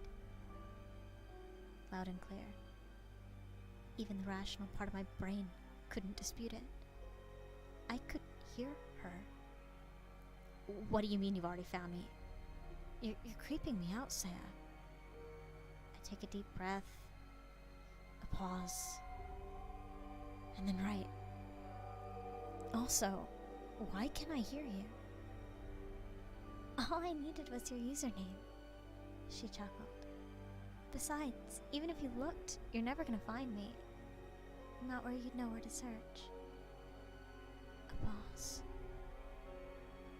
Saya, I'm being serious. I've been dead for 3 years. Her voice was deadpan. All of my blood ran cold suddenly. All of the color in the world seemed to run out of the window's pale light, except for that purple username. I left on my own terms. That's all that ever was, on my own terms. No one understands. They didn't even understand what they all did. But you understand, don't you? I could hear the smile in her voice now. You're gonna stay with me forever, right? This is not funny, Saya. If you're joking around like that, you should get some help. I closed my eyes after hitting enter, telling myself this was all prank in poor taste. 'Tis the season for stupid jokes, right? I found help. I found you. I heard her voice. My eyes were closed. Not a prank. My eyes flew open. My hands flew from my face back to the keyboard, and I read the type that was normally white on that black background in blood red. What's happening? Oh, come on. You don't want to get to know me more intimately. You've been saying that for so long. What are you? I'm Saya. No. What are you? Suddenly all of the power went out in the apartment, every light off, even battery-powered devices switched to darkness. My alarm clock started to blink 00.00. My computer turned itself back on, but it was full screen. Just the chat box with Saya and I. Her text was blood red, apart from the pale, purple username. You know what a ghost is, right? She asked, her chuckle echoing my head. Well, imagine if those existed on the internet. If someone while living was so emotionally tied to a place built on the web. A place where she was defiled, tortured, and yet a place she belonged. How are you doing this? I screamed at the screen, forgetting to type, but I guess she heard anyway because she started typing in response to those 3 dots pulsating.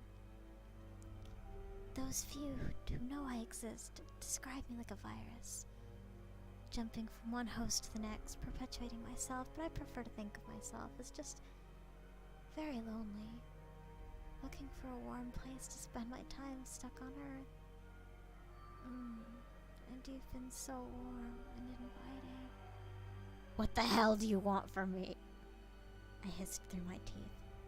My computer made an angry beeping sound and my alarm clock went dark, and then revived again, reading 99.99 in vermilion red. It changed from its former soothing green. I'm going to rip out your soul and occupy the space that's left behind, she growled.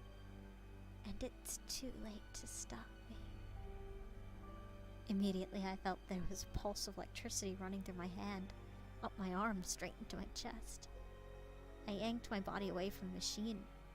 I felt a strange emptiness, a void, seeping into my consciousness. Not cold, not hot, not pain or comfort, just oblivion. I have no idea how I was able to do this, but I got up in all the shock, stumbled out of my apartment. I didn't even bother locking it behind me, ran down the stairs in a feverish scramble as parts of my vision started to flicker and glitch, like an old security camera. I rushed through the apartment lobby and tripped, falling straight into the fountain. I couldn't breathe for a moment, not even realizing I hit water. I felt something scream and recoil inside me, and then I was aware of pain. Searing pain in my shoulder, my knee, my head, where my body had hit tile and concrete of the fountain. I reared up my head, opened my eyes, saw my nose running blood into the once pristine water. My soaked clothes. I was dizzy with panic. Security personnel, eyebrows raised, helped me out of the fountain and into an ambulance where they kept me overnight. Psychologically evaluated me. Apparently I'd been talking nonsense. When I re-entered my apartment, it was like nothing ever happened. I never revisited the site I found Saya. Started to reconnect with my family and friends, with people I hadn't spoken to in years. Visited more positive chats, trying to feel normal again. But it's hard to feel normal when you feel something inside you just barely hanging on by a thread. My soul. And Saya had almost torn it straight out. I now live my life in this state of semi-emptiness, fighting to stay where I am, trying to be in every moment, when it feels like I'm always a breath from slipping away. I know you may not believe my story, but please take my warning. Beware the monsters on the internet, of both the supernatural and unfortunately natural kind. Beware, Saya.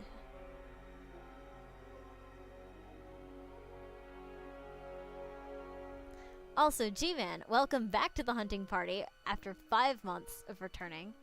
Can I get some lupine huggles and woos in chat? A virus, forensically open malware bites. Woo! Oh! Yeah, so I read the same exact poem a year ago. Not poem. Question, can you submit another? You can submit another, but I might not read it until Wednesday. I would suggest waiting to submit it, Chaos. Just because I have to stop streaming by 9:30 and I want to get a little bit of quiplash in for people. But there is one more thing I want to read. Which is? Not sure. Ghost Housed by Robert Frost. I found this nice little poem. Yeah, sorry, Chaos. It's just I have limited time and I need to rest because I only got like 3.5 hours of sleep last night. Unless, how long is it, Chaos? Do you know? Okay, I'll look up after I'm done reading this poem. This is called Ghost Housed by Robert Frost. I dwell in a lonely house I know, that vanished many a summer ago, and left no trace but the cellar walls and cellar in which the daylight falls, and the purple-stemmed wild raspberries grow. O'er ruined fences, the grapevines shield, the woods come back to the mowing field. The orchard trees, grown one copse of new wood and old where woodpecker chops, the footpath down to the well is healed. I dwell with a strangely aching heart in that vanished abode there far apart, on that disused and forgotten road that has no dust bath now for the toad. Night comes, the blackbats tumble and dart, the whippoorwills coming to shout, and hush and cluck and flutter about. I hear him begin far enough away, full many a time say his say before he arrives to say it out. It is under a small dim summer star. I know not who these mute folk are, who share the unlit place with me, these stones out under the low-limbed tree, doubtless bear names that the mosses mar. They are tireless folk, but slow and sad. Those too close-keeping are lass and lad, with none among them that ever sings, and yet in view of how many things as sweet companions might be had. That's it. Put it in stories and poems, probably. Yeah. So you can submit it. Today we're just reading things. Do we want to just make this a reading stream? Are people, like, good with that? And we might do, like, a quick quiplash thing at the very end? Because people seem to be I'm having fine with fun with, anything. like, the reading stuff. And it's not like we do this all that often. So specify who you want to read what. Like, if you're still willing to read stuff, Auxie and Trolley. I could read stuff. Yeah, me too. Yeah, so specify who you want reading what, and we'll make this a reading stream. Mm-hmm. Time to get educated. Dun dun Yeah. dun. And I have more poems too, just lined up. There's the thinning of the veil from a traveler.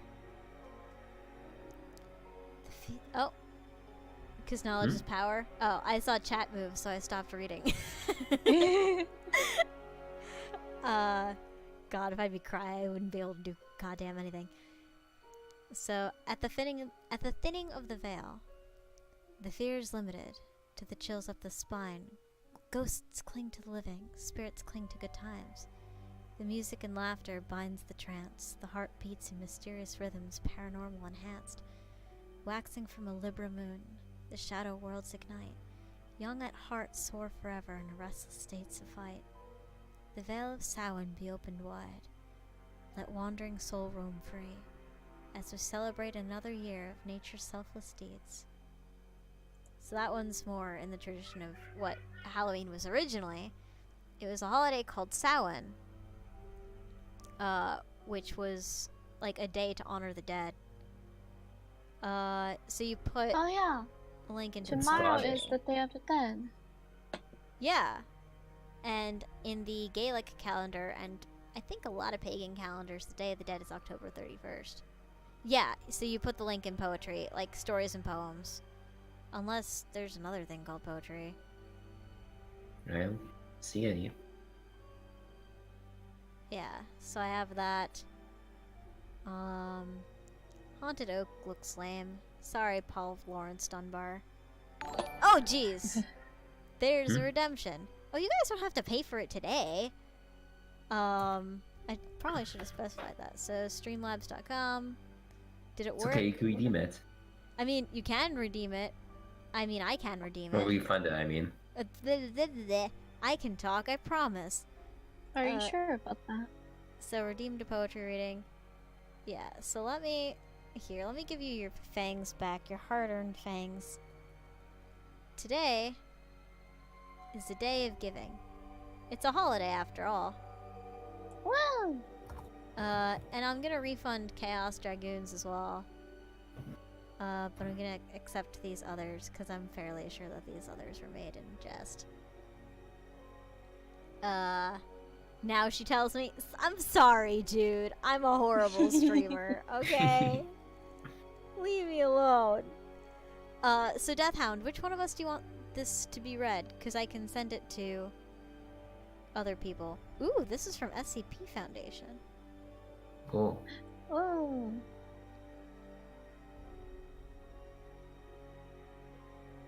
Also, I did well with the music today.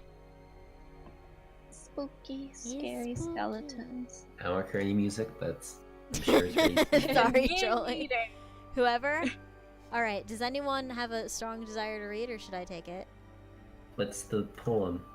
It's called Play. It's like a short story. I can put it in How is BSN.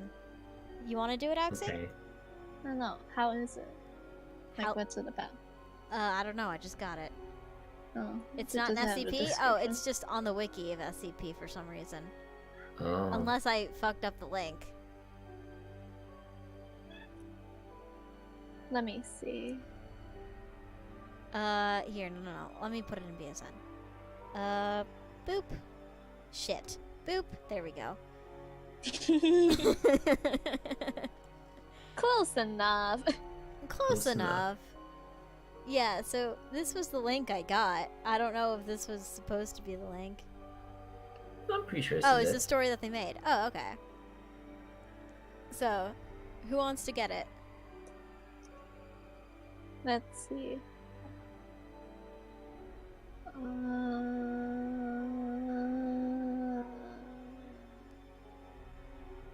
Oh. Oh. Oh, Ooh. Okay. I'll do it. Alright. If no one. Axie's turn. Yeah.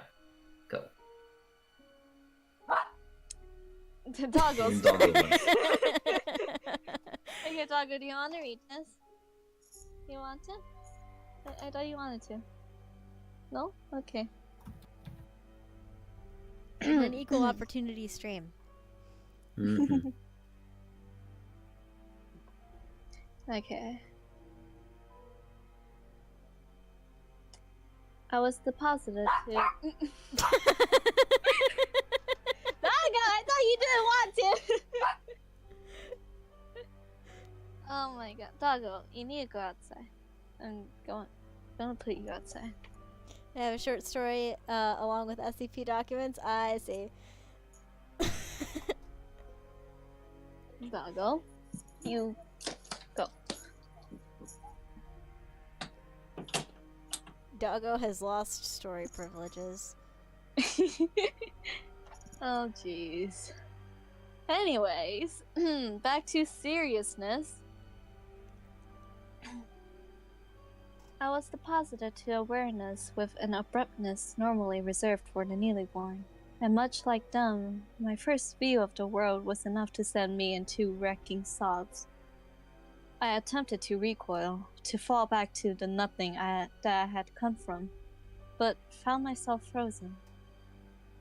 My body, not my own, only able to watch and look in horror at the world I now found myself in. Cracked bricks and blocks formed an endless road before me, while behind lay only a flat mass of black, more dark and empty than the place I had already come from. Stones and clumps of masonry floated here and there, as if frozen after being flung free by some massive explosion. Yawning tubes dotted this narrow cyclopean highway, and the road had even crumbled away in sections to reveal gaps small of oblivion. It was not this alien landscape that filled me with horror, would gnawed and gnashed at the edges of my strength of mind. It was the subtle awareness of the place that caused me to recoil in my frozen body. Everywhere, half-perceived faces leered from bricks, the ground, the clouds. Everywhere, eyes dull but glimmering with a mocking, predatory awareness, seemed to watch. Their vapid emptiness vanished when perceived too closely. Faced with the blank nothing behind me, or the unknown horror before, I forced my unresponsive limbs forward, each step a jerky ordeal. I kept my eyes locked ahead, seeing only this next step, the next stone, never looking at the impossible islands of floating, decaying bricks that drifted over me, nor at the mocking faces laughing at my plight from every crevice.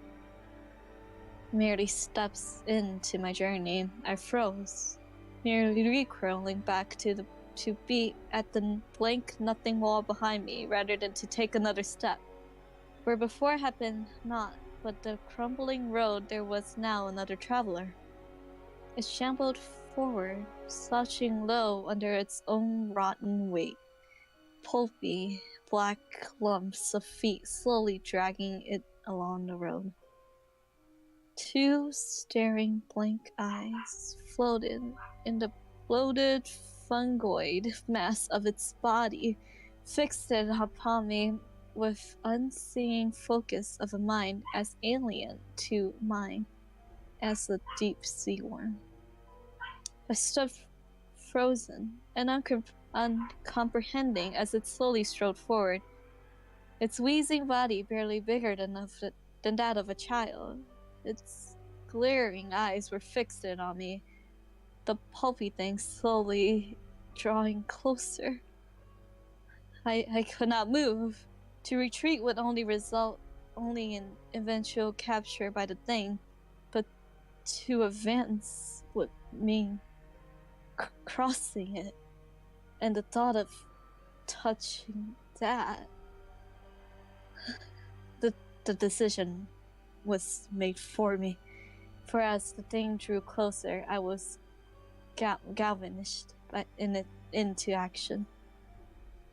That by horror or rage, I leapt forward, screaming nonsense and struck at that bloated body.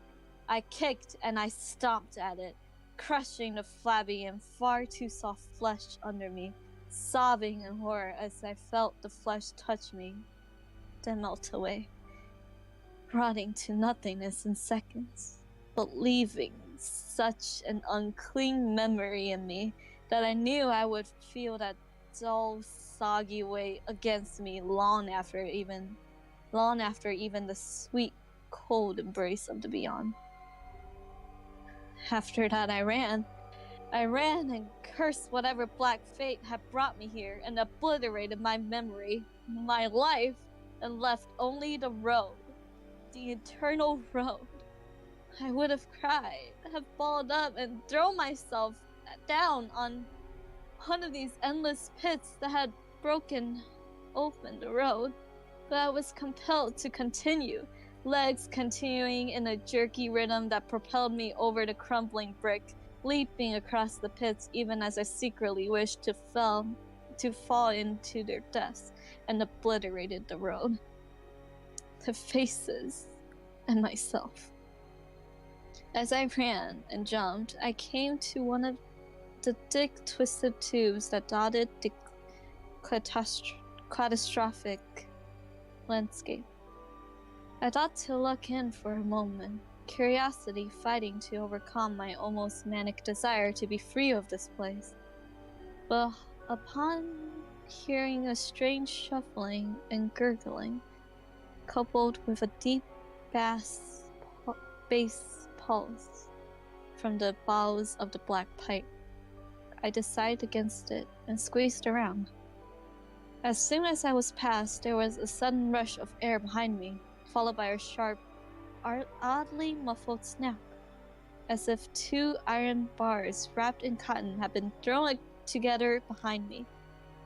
I did not turn, merely using this to further galvanize my stuttering walk, ignoring the continued snapping and rustling as it faded behind me. Far ahead, I saw a long, glossy stair leading up, and beyond it what looked like a squat dwelling made of the same crumbling brick as the road. While I feared what may lie inside, the idea of someone else, some other person, with which to share this horrible place with, filled me with the first hope I had felt in hours. I ran, eyes fixed on that stair, and soared across the final gap. It was the midway across the abyss when I saw the thing waiting on the other side. It was a twisted parody of some kind of reptile. Its elongated face was filled with a dim sort of menace, and his mouth yawned in anticipation of my reaching the other side. The jagged edges glinting as it made a choking squeal. Its body balanced on two squat, shapeless legs. A shell of hard, cracked flesh encased the bulbous torso. 2 stunted limbs projected through the flaking shell, coated in fibrous growths, and slowly shifted in a sick mockery of wings. I screamed and twisted, trying in vain to return to the far edge, but it was too late. And my struggles were enough to bring me short, slamming into the hard wall of the pit, the thing above me shrinking in frustration as I fell. Down and down, spinning into the endless blackness. I felt the dark and close around me. However, seconds before the emptiness could provide me its final solace, I suddenly remembered. Endless roads, lakes of fire, crumbling tombs filled with rotting, shambling bones of beasts. Hazy forms of glowing sickly light following in the dark, floating networks of ancient wood drifting in a hot sky. It all came back to me in a flood. The remembrance of where I had been, what I had done, and knowing that it would continue. I do not know how long I have done this, nor what I have done to earn this. Only that I must walk the road forever. Boop, boop, boop, boop.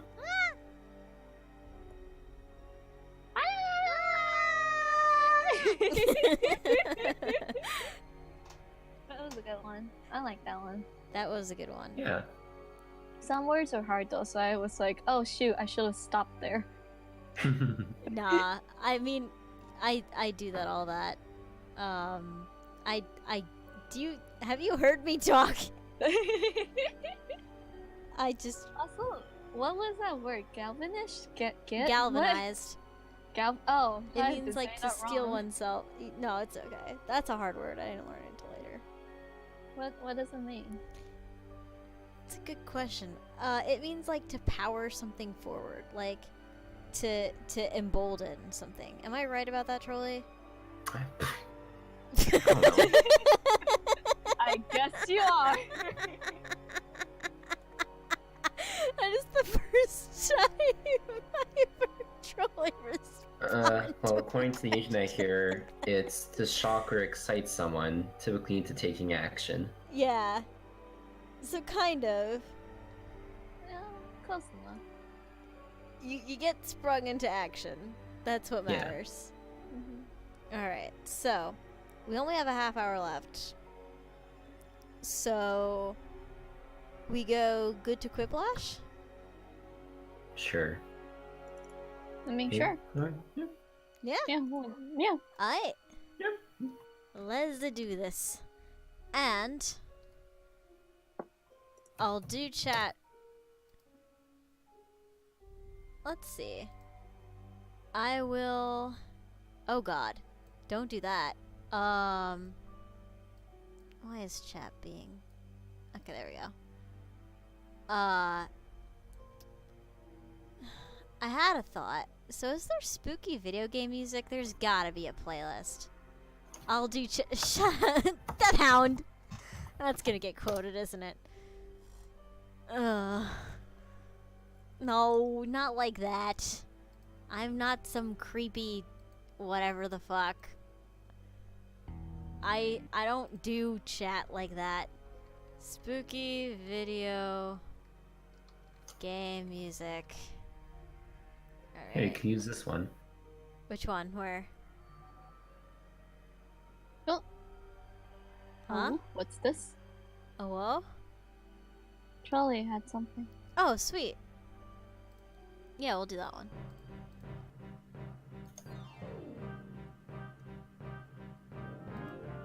Let's get onto it.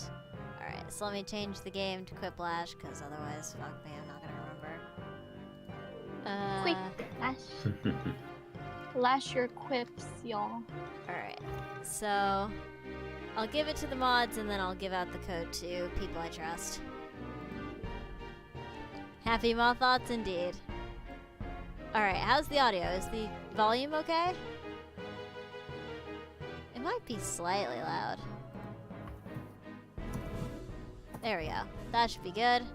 Now let me actually open the game.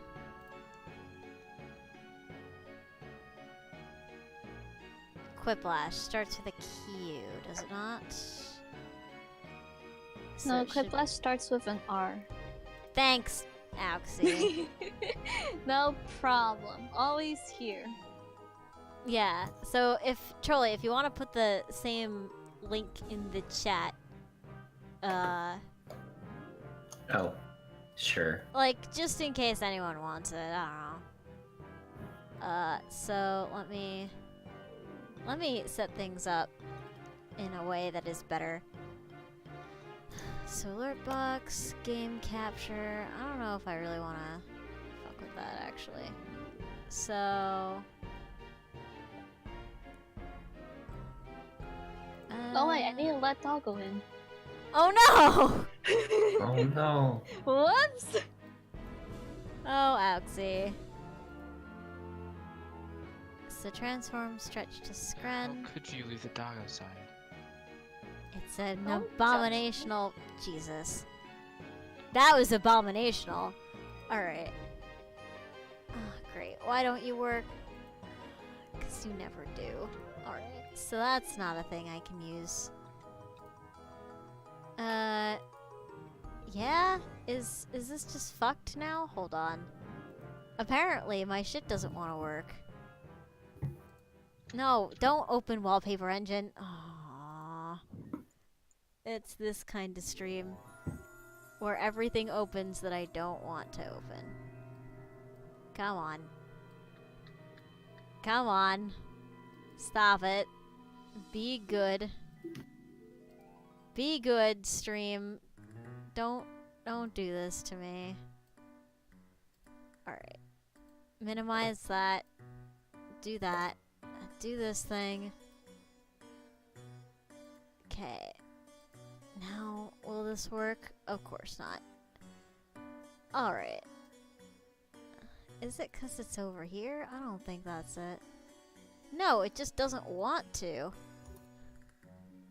We get to Feels bad, spend time together stream. So that's a pretty good stream. I would say so. Aww. But why is my shit not working? That's a bit of a problem. Alright, so let's see if this works. Alright, so let me transform, stretch to screen. Let me move this above this. Let me just get rid of this because it doesn't work. Yes, remove that. Please? Thank you! Oh, I don't want to reveal that yet. Shit. Alright. Oh. All of that work for Secrets essentially out, guys. nothing. Nah, the password wasn't there. So jackbox.tv. The password is redacted. Okay, I'm putting it redacted. Oh, God damn Yep. it. Alright, so Brilliant. you Brilliant. mods get this, and I'll be giving out the shit. You're gonna be giving out to I will be giving out the shit. Excuse me. That's a very odd prize.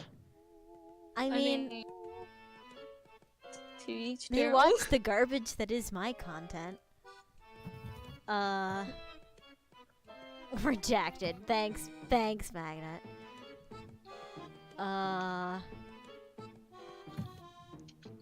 So let me give it to a number of people here. If I misspell the password, please let me know. Because that is a thing that happens sometimes. Especially when I'm tired as fuck. I swear I'm not drunk or anything, I'm just really friggin' tired. Are you sure about that? Yes, I've never had a drop of alcohol in my entire life. Okay. So let me just get this. I'm in the room, right? Okay. I mean, I hope so. You're the one who made it, right? Yeah, but it's You'd be surprised. You can make a room and then not be in it. Oof. Yeah. that password. What's wrong with it? No, the thing that Trolley typed. Oh, I see. Oh my. That is intriguing. Don't see. Alright, we'll see. It says incorrect for you. Ah, damn it. What? Room is full? Room is Room full. What? Well, who's in so far? Wolf, Kronos, Time Lord, Spooky Trolley. Oh, Violet figured it out. So Wolfie, Wolf, Kronos, Time Lord, Spooky Trolley, Thunder Kitty, Death, G-Man, Luigi, Plague Magnet. Did we really squeeze out Auxie? Oh wait, no, I'm in now. That was weird. No, you're in the audience now. Wait, what? God damn it. Oh, Alright, so whatever code you had, it's worthless now. We're doing this over. no. Also, Moon's here. Moon! No! Alright, so we'll just, we'll do, I mean, I don't have to do it. no, you do. Oh.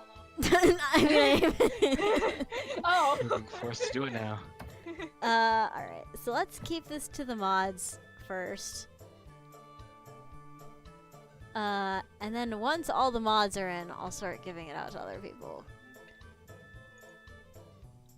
You'll sit out for the mods to get to tossing myself on the sword? No, don't worry about it, Death. We'll see what happens. You do not have to. Everyone's given up their seat for the mods. It's okay, guys. Mm-hmm.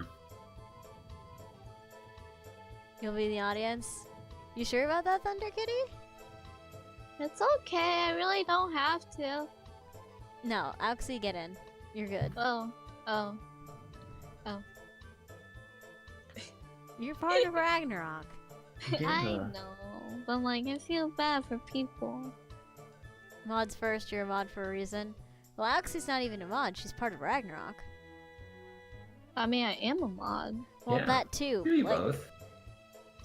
in fact, you have to be both. There's no one in Ragnarok who isn't a mod. Is there? Demod me right now. Alright, so Plague, Trolley, Auxie, where's Mooney? So you be nice and then you become a mod and then no one can get in. Wait, Mooney, are you in? I mean, as in, are you Trying playing? anyway. Moon! No! Moon! I'm clicking play. What is wrong with your phone? Oh, it's temperamental sometimes. Okay, so now Mooney's in. So let's get Violet, Thunder Kitty, and Death Hound. And that should be just enough.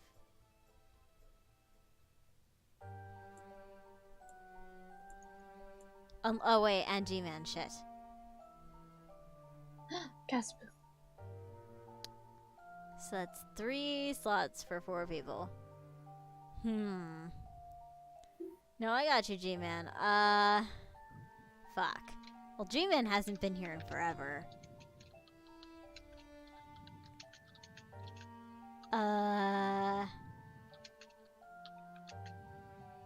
Yeah, you guys can join the audience for sure. Don't forget myself, I'm in already. Yeah. Life's been crazy? Don't worry about it, G-Man. Alright, give it to G-Man, because he hasn't been here in a dog's age. And then the other people who wanted to get up and give up their seats, we'll put them first. So that would be G-Man, Death, and... Ah, shit. 4 people did. Alright. I'm thinking of a number between 1 and 10. 2. Not you guys. Hi. You didn't say who. Yeah. But it's implied it's the people who are What? in question. What was that? Hmm? Alright, But so it's- Violet was. It's implied. Alright.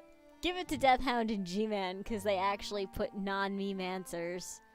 Oh. And Thunder Kitty, because 3.1456 is technically within the range of 10. And Magnet, you're in already.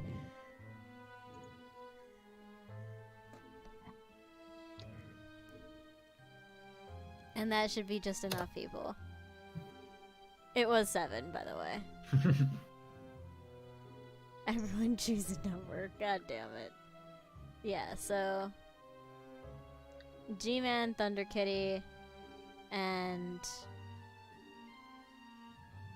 Death Hound. Wait, I guess I'm doing that. Guess so. Okay, so that's and Death Hound is and G-Man is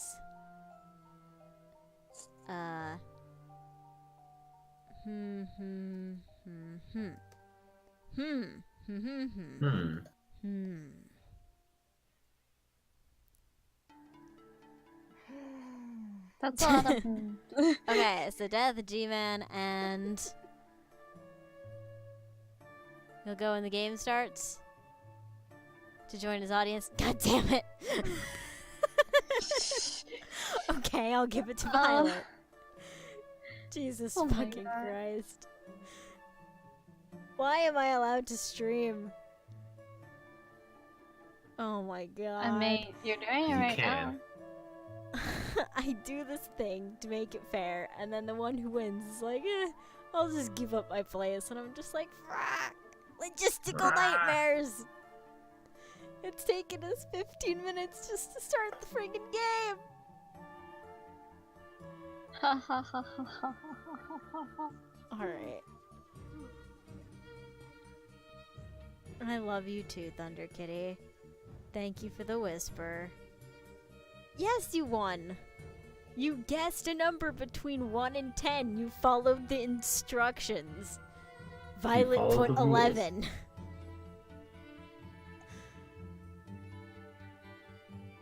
11 is a good number. It's not between 1 and 10. It, Ooh, thank you you for put the it- 95 bits, Death Hound. Why do you bother? Alright. well, if you put like a point between 1, then it's 1.1. But there wasn't a point. Well, there might have been. You never know. Not blind. Alright, so the stream is finally on. The password is Yay. GVAY, which is ever so close to Oy vey. And the Oy vey. acronyms are keep me updated because I can't have Twitch open at the same time as Discord on tablet. A fair response. Oof. It doesn't multitask well. Ouch. It's because I have a video playing and be in voice call. I think you skipped all of them. Oh. Get Yeah. very awesome. I don't think that's one of them. Guys, very admirable, you poofs. Fair enough. Good job. Oh god.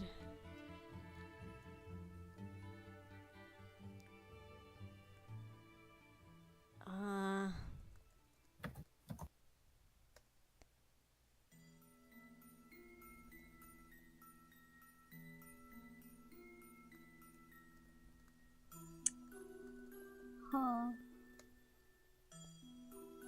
My chem lab teacher said choose a number between 0 and 10 milliliters and then graph the results. I chose all variations of 0 and she wasn't happy. I would imagine.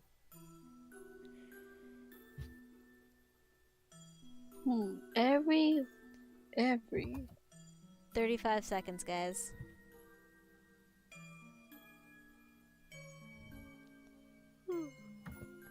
Well said, Mooney. you. Hurry up, there's 20 seconds left. No, that's I not can't bad. think of anything good. I got something. It's okay. Everyone's in. My physics professor really Everyone's likes in. being disproven wrong, I imagine. Birthday present you shouldn't get for your grandmother. A Pokemon or a Subdilupine? But even grammars can enjoy Yeah, grandmas can enjoy both. lupine. Yeah? Yes. Maybe mine. I don't know about any other. Does it help the ambience since Harry Potter is on? I guess it does. Yes. Both answers are legit. I mean, after Chaos' story.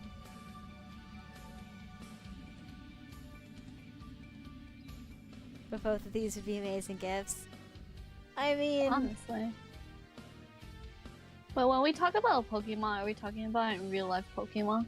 Or are you talking about the story Pokemon? oh, I did Or are it we as a talking reference about to the the game story. Pokemon? Something it's not a good idea to put in the overhead bin of an airplane. An airplane and a nuke.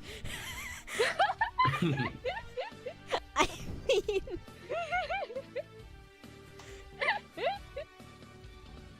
talking about first How generation did you get Pokemon. it there? What? I don't know. How did you get the nuke there? I mean, Let me boost Mooney's volume. There, now Let me Mooney boost- should be louder. Mooney, say hi. Hi. Hi! Hi. I love you. Aw, Ah, we love you! Luna, stop it.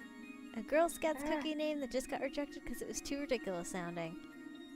Mr. Peanut's hat and the Hell Penny Jam.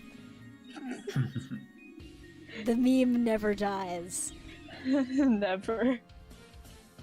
It's been like a year since you came up with that, Mooney, right?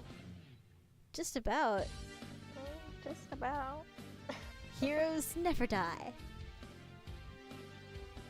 In this case, pennies never die. Yeah. Long live the penny. Memes never die.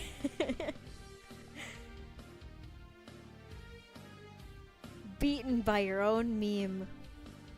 Yay. That's depressing. My answer wasn't good. It's okay. Pal Penny's just hard to beat. An inappropriate thing for a detective to say at a crime scene. Woo, what's this? Not too bad. Not too.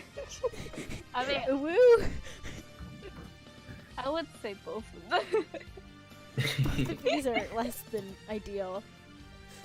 What do you mean? It's not too bad. I think people would say that. If it's like, no, Oh, like if it's there's not that much destruction. Like, that's not too bad. Yeah, but woo, what's this? It's not bad. Well done, G-Man and Magnet. Both of these were good. Something you should never put on an open wound. Salt from Tetris or Mellow. Or Armello. I mean, I This mean, is bulge and body bag. Woo. Oh no.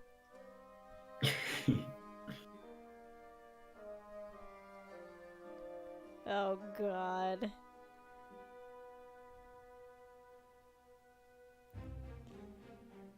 That would be an experience. Alright. So apparently the addition of Tetris matters. Sorry, Mooney. Tetris adds another Okay. layer of salt. it's an extra. You've extra seen me salty. play Tetris. Fun thing to scream when you win a game of bingo other than bingo. Gamers rise up and Rick and Morty coffee pasta. Why didn't they just type it? I don't know, man. Maybe there's not enough room to do it. I mean, if you tried to put Darth Plagueis the Wise in there, which you've had me read 3 times now. Or you can read the pacer test thing. Oh god, no, never that. Yeah, you can abstain, Magnet. Yeah. Gamers Rise Us Up gets it. Well done, Death. Oh. It wasn't that close. I'm sorry, Charlie. It was bad. An item on every pervert's grocery list. They don't have a grocery list though in mayonnaise. Oh. Lemon and me. Wait. Gangweed wins again. Oh no. Why? Why do I want to know? Mooney, why would they want mayonnaise? Maybe they just like mayonnaise. Maybe for no Maybe. particular reason. Maybe just for normal person reasons. Well done, G-Man. But yours was good too, Oxy. I couldn't think of one. Wait, mayonnaise I was is like so confused. significant for some reason. Oh well.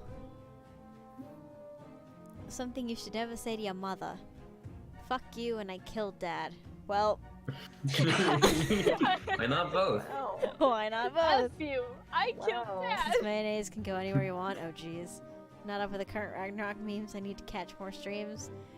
G-Man, let me tell you something. We haven't changed very much. They haven't changed very much at all. We The really Hell haven't. Penny is still pretty much the top thing. Well done, Magnet. Just spam quote. Yeah, pretty much.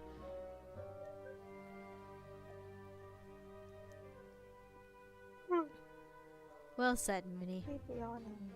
Oh no. I can't help the yawn. It's contagious. Oh crap. Alright, round 2.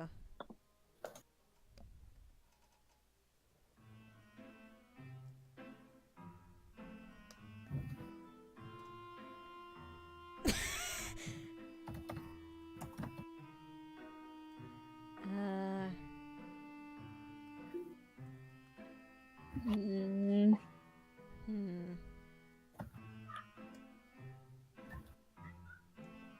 Do you guys have any suggestions for how to get rid of coughing?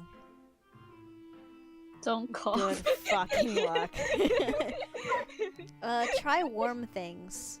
Yeah, warm tea is always good. What's a Halloween stream Oh, I without thought you said Michael worm Jackson's? things, and I'm like, what? What? I thought Worm you said worm things? things, and I'm like, what? What are you doing with worms? Warm day. No! That Michael Jackson's Thriller? Oh boy. 30 seconds, guys. Worm things? Jesus Christ. No, not worm things. Warm things. Oh jeez. Graffiti you might find in kindergarten. Is this Luigi's Mansion? It might be. Oh woo! And a crappy looking sun. You know this music? I mean, I can check it.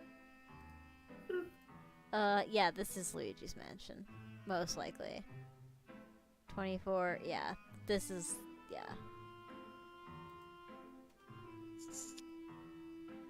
No, don't pull your lungs out. That will result in death and not solve any problems of yours. Because you'll be trapped in an eternal hell where you'll just cough for... Okay, well done, Violet. You beat me as Luigi while Luigi's Mansion was playing. Well done. Best Nintendo game? Hell yeah. Best thing to use when you're out of toilet paper: the wall, don't ask, and paper towel.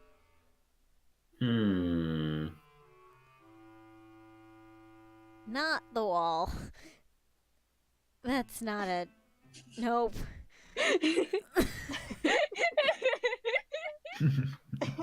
Nope.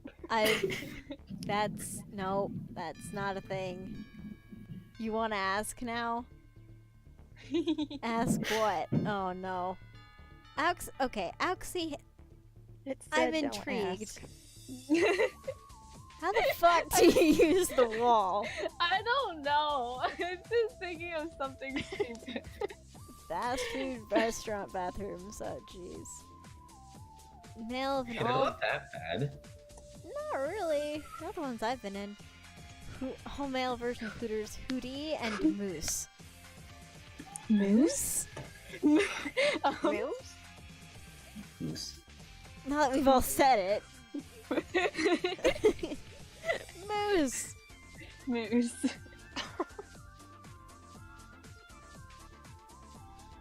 It's like Metal Gear Solid, but not. Metal Gear Solid. I can't believe Moose. That was really well done, Mooney, but for some reason we were all mesmerized by Moose. No one expects the moose. I don't blame you. Moose? Great birthday Moose. present for your worst enemies, mayonnaise and nothing because they're already dead. Nani?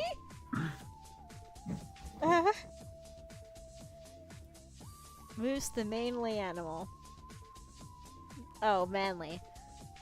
Mainly. The mainly. So, what's your main in Smash? Oh, I mean Moose. I mean, I mained Moose in Nier Automata. That's fair. Moose are better than hogs, in my opinion. Moose are pretty Damn. cool. Well done, Trolley. Yay. I voted for G-Man, though. Oh. Aww. The worst way to fly. American or no-fly airlines. Reindeer are better than people. You're not wrong. I know some really lit reindeer. Reindeers are cute. They are. Uh-huh. United. United Airlines is the worst. United States. Really? I mean, they keep breaking people. What? Yeah. Well done, Epsi. What? Like, Wait, well, don't they beat people up? Oh no, that was United. Fuck. It still Frontier. worked. Yeah. Hi, anime, welcome back. Like plutonium or Einsteinium, what would you name the next periodic table element they discover? Deathinium and Helpenium. Or just, you know, copper.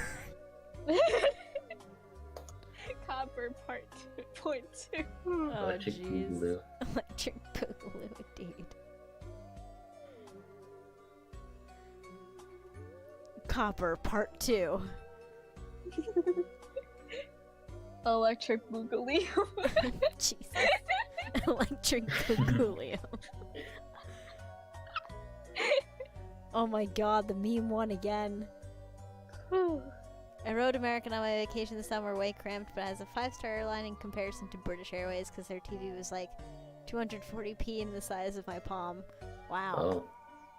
Make up a word for something that describes the sound of farting into a bowl of mac and cheese. Flurps. And what the literal Honestly, what? I love the meta response. And then the honest try right next to it. One of them just like goes with it. The other one just It's just like, wait, I'm not your monkey, I won't dance. It was a tie. Mooney Wow. acted out though, well done. No, it's helmet Penium because it's demonic. Fair enough. Worst question to ask during a White House tour. It would be a shame if someone got nuked, and so where's the president's sex room? Oh, jeez. I mean, both of these are pretty bad. I mean, I think it's located somewhere in Florida now. Hey, Royal Nobody, how are you? Welcome to the stream.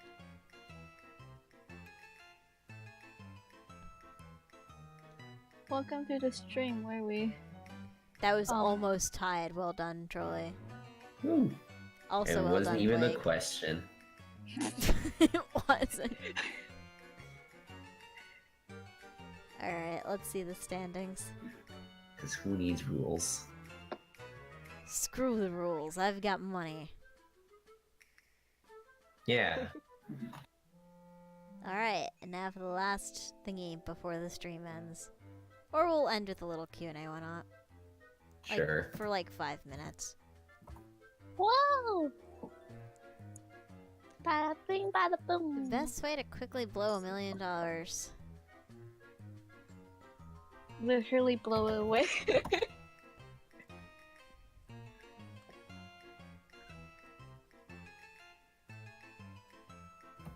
On blow. Press B to blow. Screw monies, I have rules. Wait, let me try that again. Money can't buy happiness, but it can buy ice cream, which is basically the same thing. Yeah! Press B to blow. And if I drop my cup of coffee by accident. Huh? It's a Markiplier reference. When he was playing... What was he playing when he was... I don't know, I don't watch Markiplier. I haven't in years. Buying a painting that only consists of toenail clippings? Jesus Christ. Best way to quickly blow $1 million. Burn it. Mayonnaise. So you put the dynamite near the money. Blow a help penny on it to set it on fire. Hashtag bitstream, please don't. With your mouth and not sexually, though. Worm things take $100 taxi ride and leave it. Not sexually, though. Just so you know. There were so many worse ways that could. Oh god, no, not bitstream. Ooh. Thank you for the 15 bits, the wolf is. God damn it. Wolfen. No. No, Trolley. Oh, fuck. Thank you for the 5 bits, Thunder Kitty. No, this is the last round, Royal Nobody, sorry. Burn it. That was a good response, though. Well done, Death. Take $100 taxi ride and leave it. Well done, Magnet. Mayonnaise. Very well done, G-Man. I appreciated that. Throw a hell penny to set it on fire. Good use of the meme, Violet. Yeah. Bitstream, please don't. Please don't. Looks like everyone wants it. No. No. So you put the dynamite near the money. Well done, Auxie.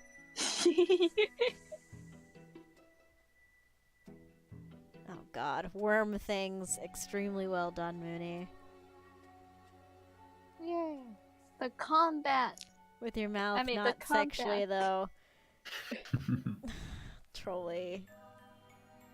I'm surprised no one else did any mouth references. Me too.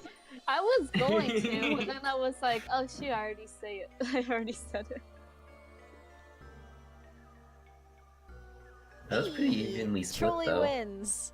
Hey! Not sexually, though. No. Not- Wow. Alright. Woo. Sorry, I'm looking at the memes. Alright. So, that will be the stream. We'll do like 5 minutes of Q&A though. Just cause, I don't know.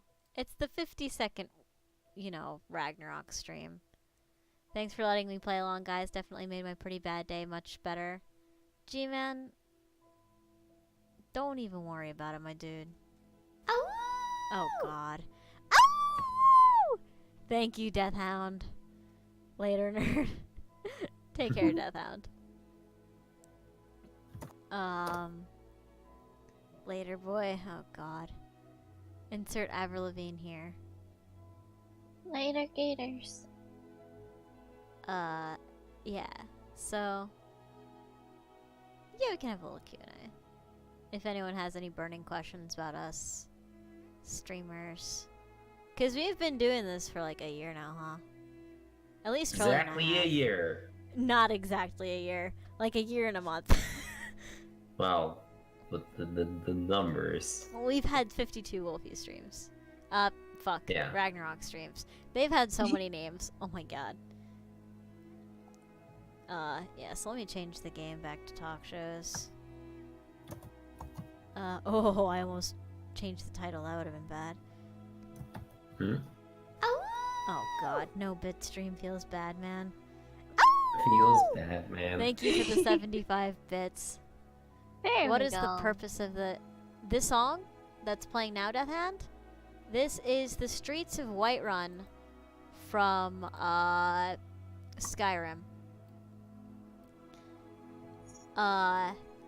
Purpose of the Hell Penny? Ask Mooney. What is the purpose of the Hell Penny? It's the hell currency. Existent. Existence is a fair answer. It's just there. Existence is there. the number one answer. What got, I approve. what got us into streaming? All the cool kids were doing it. Legit though. Snake and Snake's community, Snake of Late Night with Cry and Ross, got me into realizing I could stream. Cryotic got me into Twitch. I saw Trolley do it and I basically wanted to do it. What is the worth of the Hell Penny? One damnation? I mean, Mooney's the queen of the lore of this stuff.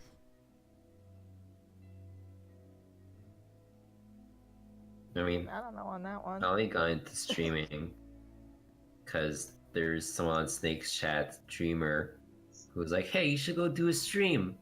I was like, why? No one's gonna watch me. Why I do that?" I was like, "I'll watch." He was like, "Well, okay, I guess I'll do a stream." And look at you now. And Yeah, Trolley that's what blew up. happened. That's actually my blew up. Not really. I hope that you actually did. first. Oh, I think the God. first stream is still recorded. I mean, So compared check to it. me, you blew up. I've been crawling. I mean, I know some people who blow up quicker than I did. Well, yeah, some people just go insane. I should have put research away to end hell pennies on a good way to waste $1 million. Yeah, maybe. Would I rather have a big community or a small community, but all the people you know are close friends? Someone put dynamite next to Trolley's channel. A big community or a small community, but all the people you know are your friends.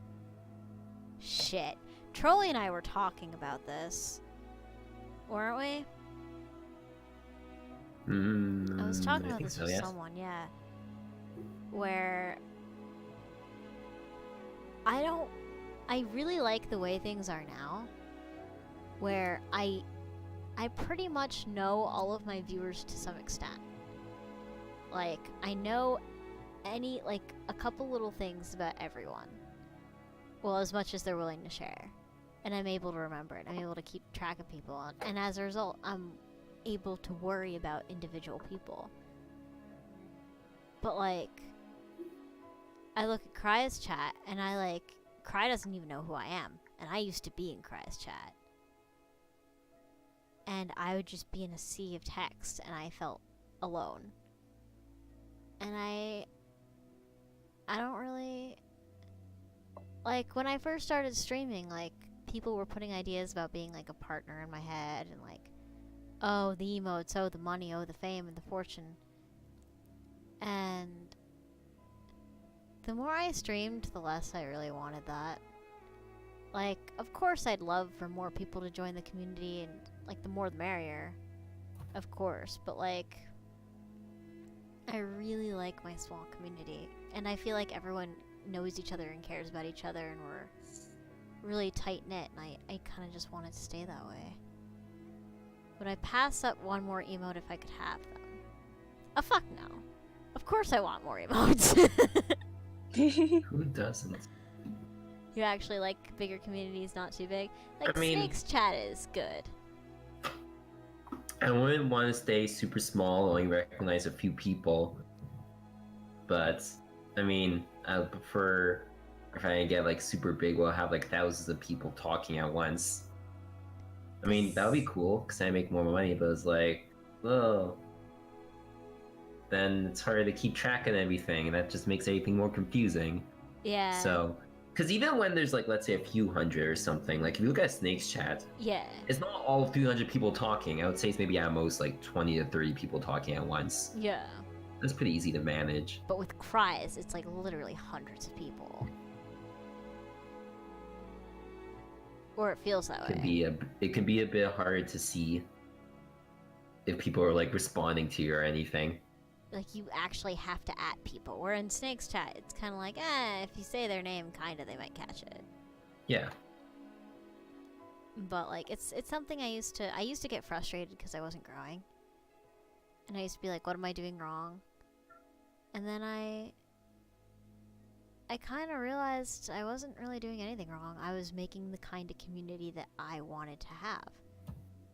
Like, for instance, yesterday when I had to cancel the Saturday stream, like, I got this outpouring of lupine huggles from all these people, and like, I don't care if I don't have even 300 followers. The followers that I have are pretty damn good followers, and I wouldn't trade them for the world. Aw, thanks, J-Man.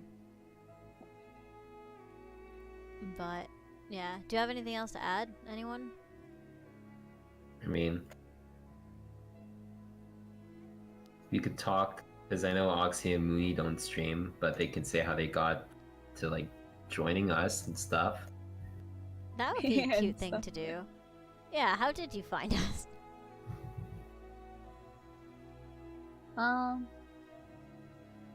Well, at first I just recently got into Twitch after seeing Cry streams for like 2 times maybe. And then I found Trolley somewhere. I forgot where. I remember that. Yeah. And then he was like, "Oh, hey, it's you." And I'm like, "Oh, wait, it's you." And then we became friends. And then one day I came home from school and then I saw my friends. It was like, "Hey, Trolley's streaming." I clicked on it and he was like, "Oh, hey, this is my first stream, guys, blah blah blah." And I was like, "Oh, this is super cool." And I stayed. And then True. and then I met other people and stuff. And then from those people, I met Wolfie. And then I was like, and then I friended Wolfie, and then Wolfie streamed on my friends list, and I was like, oh, she's streaming. They're streaming too. That's super cool. I clicked, and then I'm just here now. And then she's just here. I'm just here now. Well, Mooney. And I don't think... Oh, what? Oh wait, no, sorry. Go ahead. No, you go. I just wanted to say, I don't think you're getting rid of me anytime soon. Just saying. No. And then Mooney, I think Mooney, did I drag you onto Twitch? How did that work? I just followed you. Mooney and I met. I'm just here because you're here. Mooney and I met on fanfiction.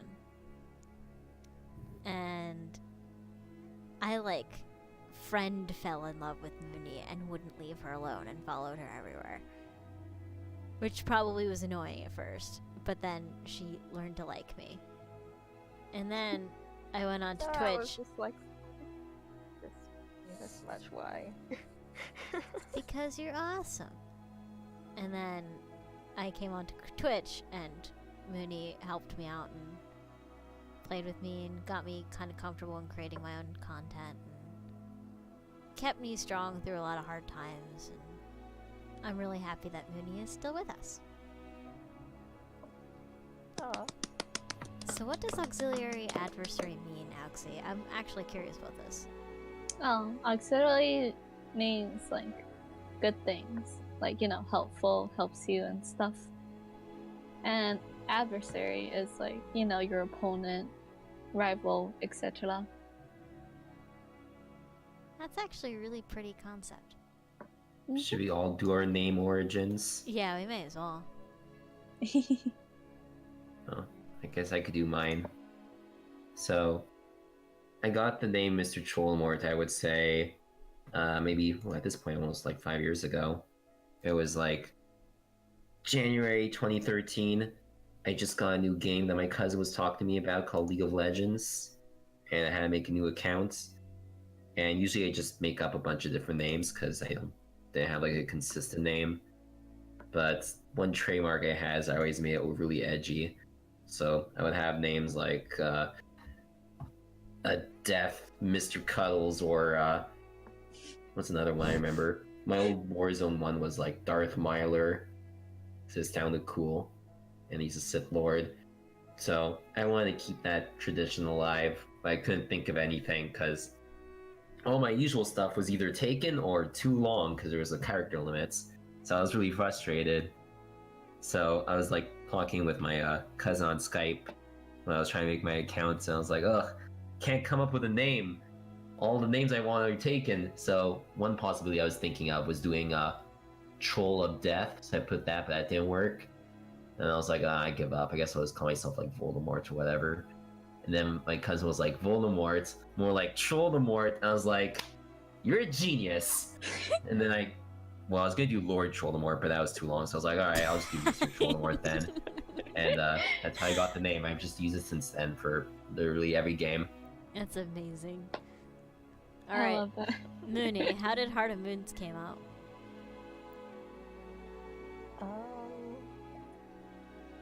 Well, I started with a different username, but because of other people creating an unsafe situation for me, I deleted those accounts and had to come up with a new username that they wouldn't be able to find or recognize. And I like Heart, I like Moon, and well, I've just kind of put them together in a few different ways. Moon! So, yep.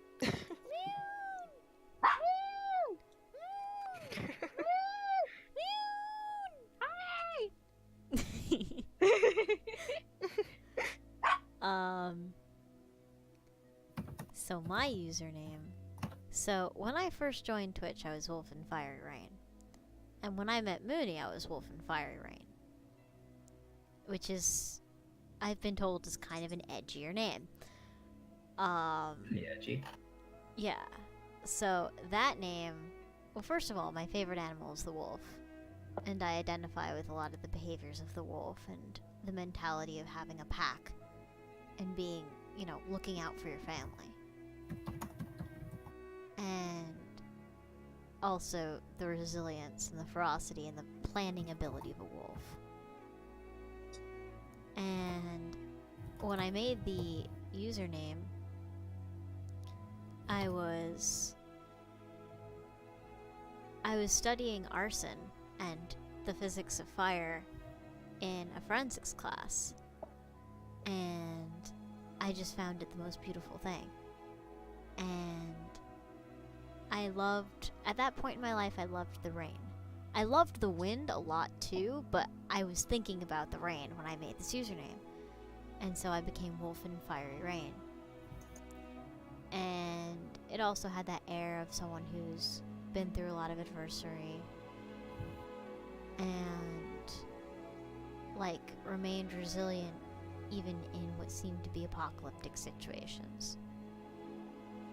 I had to abandon that username on Twitch after I stopped working with the streamer who mentored me. Okay, arson not the most beautiful thing, but I found fire very, very pretty, and I found the physics of fire extremely fascinating. And when I was younger, my grandfather taught me how to build like little like fire starting configurations out of wood for his wood stove, and I loved playing with that and seeing how the fire would go. I'm teasing you, I know. But I had to drop that username because of a scary situation with my former mentor. And I wanted to run like the wind. I wanted to get out of there. And I was sitting outside on a windy day, and I took a deep breath, and I kind of just, like, I know this kind of sounds weird, but I kind of just felt in tune with the wind, and I was just like, alright, I'm Lupine Wind now. Like, we're gonna outrun this, and we're gonna be okay. We're gonna be free. We're going to be the wind. And so I became Lupine Wind. Names carry weight. You guys have way deeper name origins than mine. I mean, yeah, I just think too much. I was just an edgy teenager. Pretty much. That's my name. I was just obsessed with the moon. Because fun fact, I think I Trollmore is still French for am, Troll but of Death. Troll of Death, wow. Oh, Troll Wow. de Mort. Oh. Ah! After a year, and I finally That's why I was did. happy, because I was going to do Troll of Death, but that didn't work, so Trollmore works. I was like, hey. My nickname from family is G-Man, Oh. and I got 394 when I was 6 because I was playing Wizard 101 and G-Man was taken. That's fair. Alright, so I gotta... G-Man was taken. So I gotta end stream because I have class tomorrow and I need to sleep. But I will... I think I'll raid my friend Kumodera. I don't know what he's playing, but he's a cool I don't know dude. who that is, but I'll check them out. Yeah, so in the meantime, do not eat or drink any questionable substances, make smart decisions, do not die. Dying is absolutely forbidden. And I will see all of you wonderful people at a later time. Take care, guys. Good night, drink water. Good dang it. night.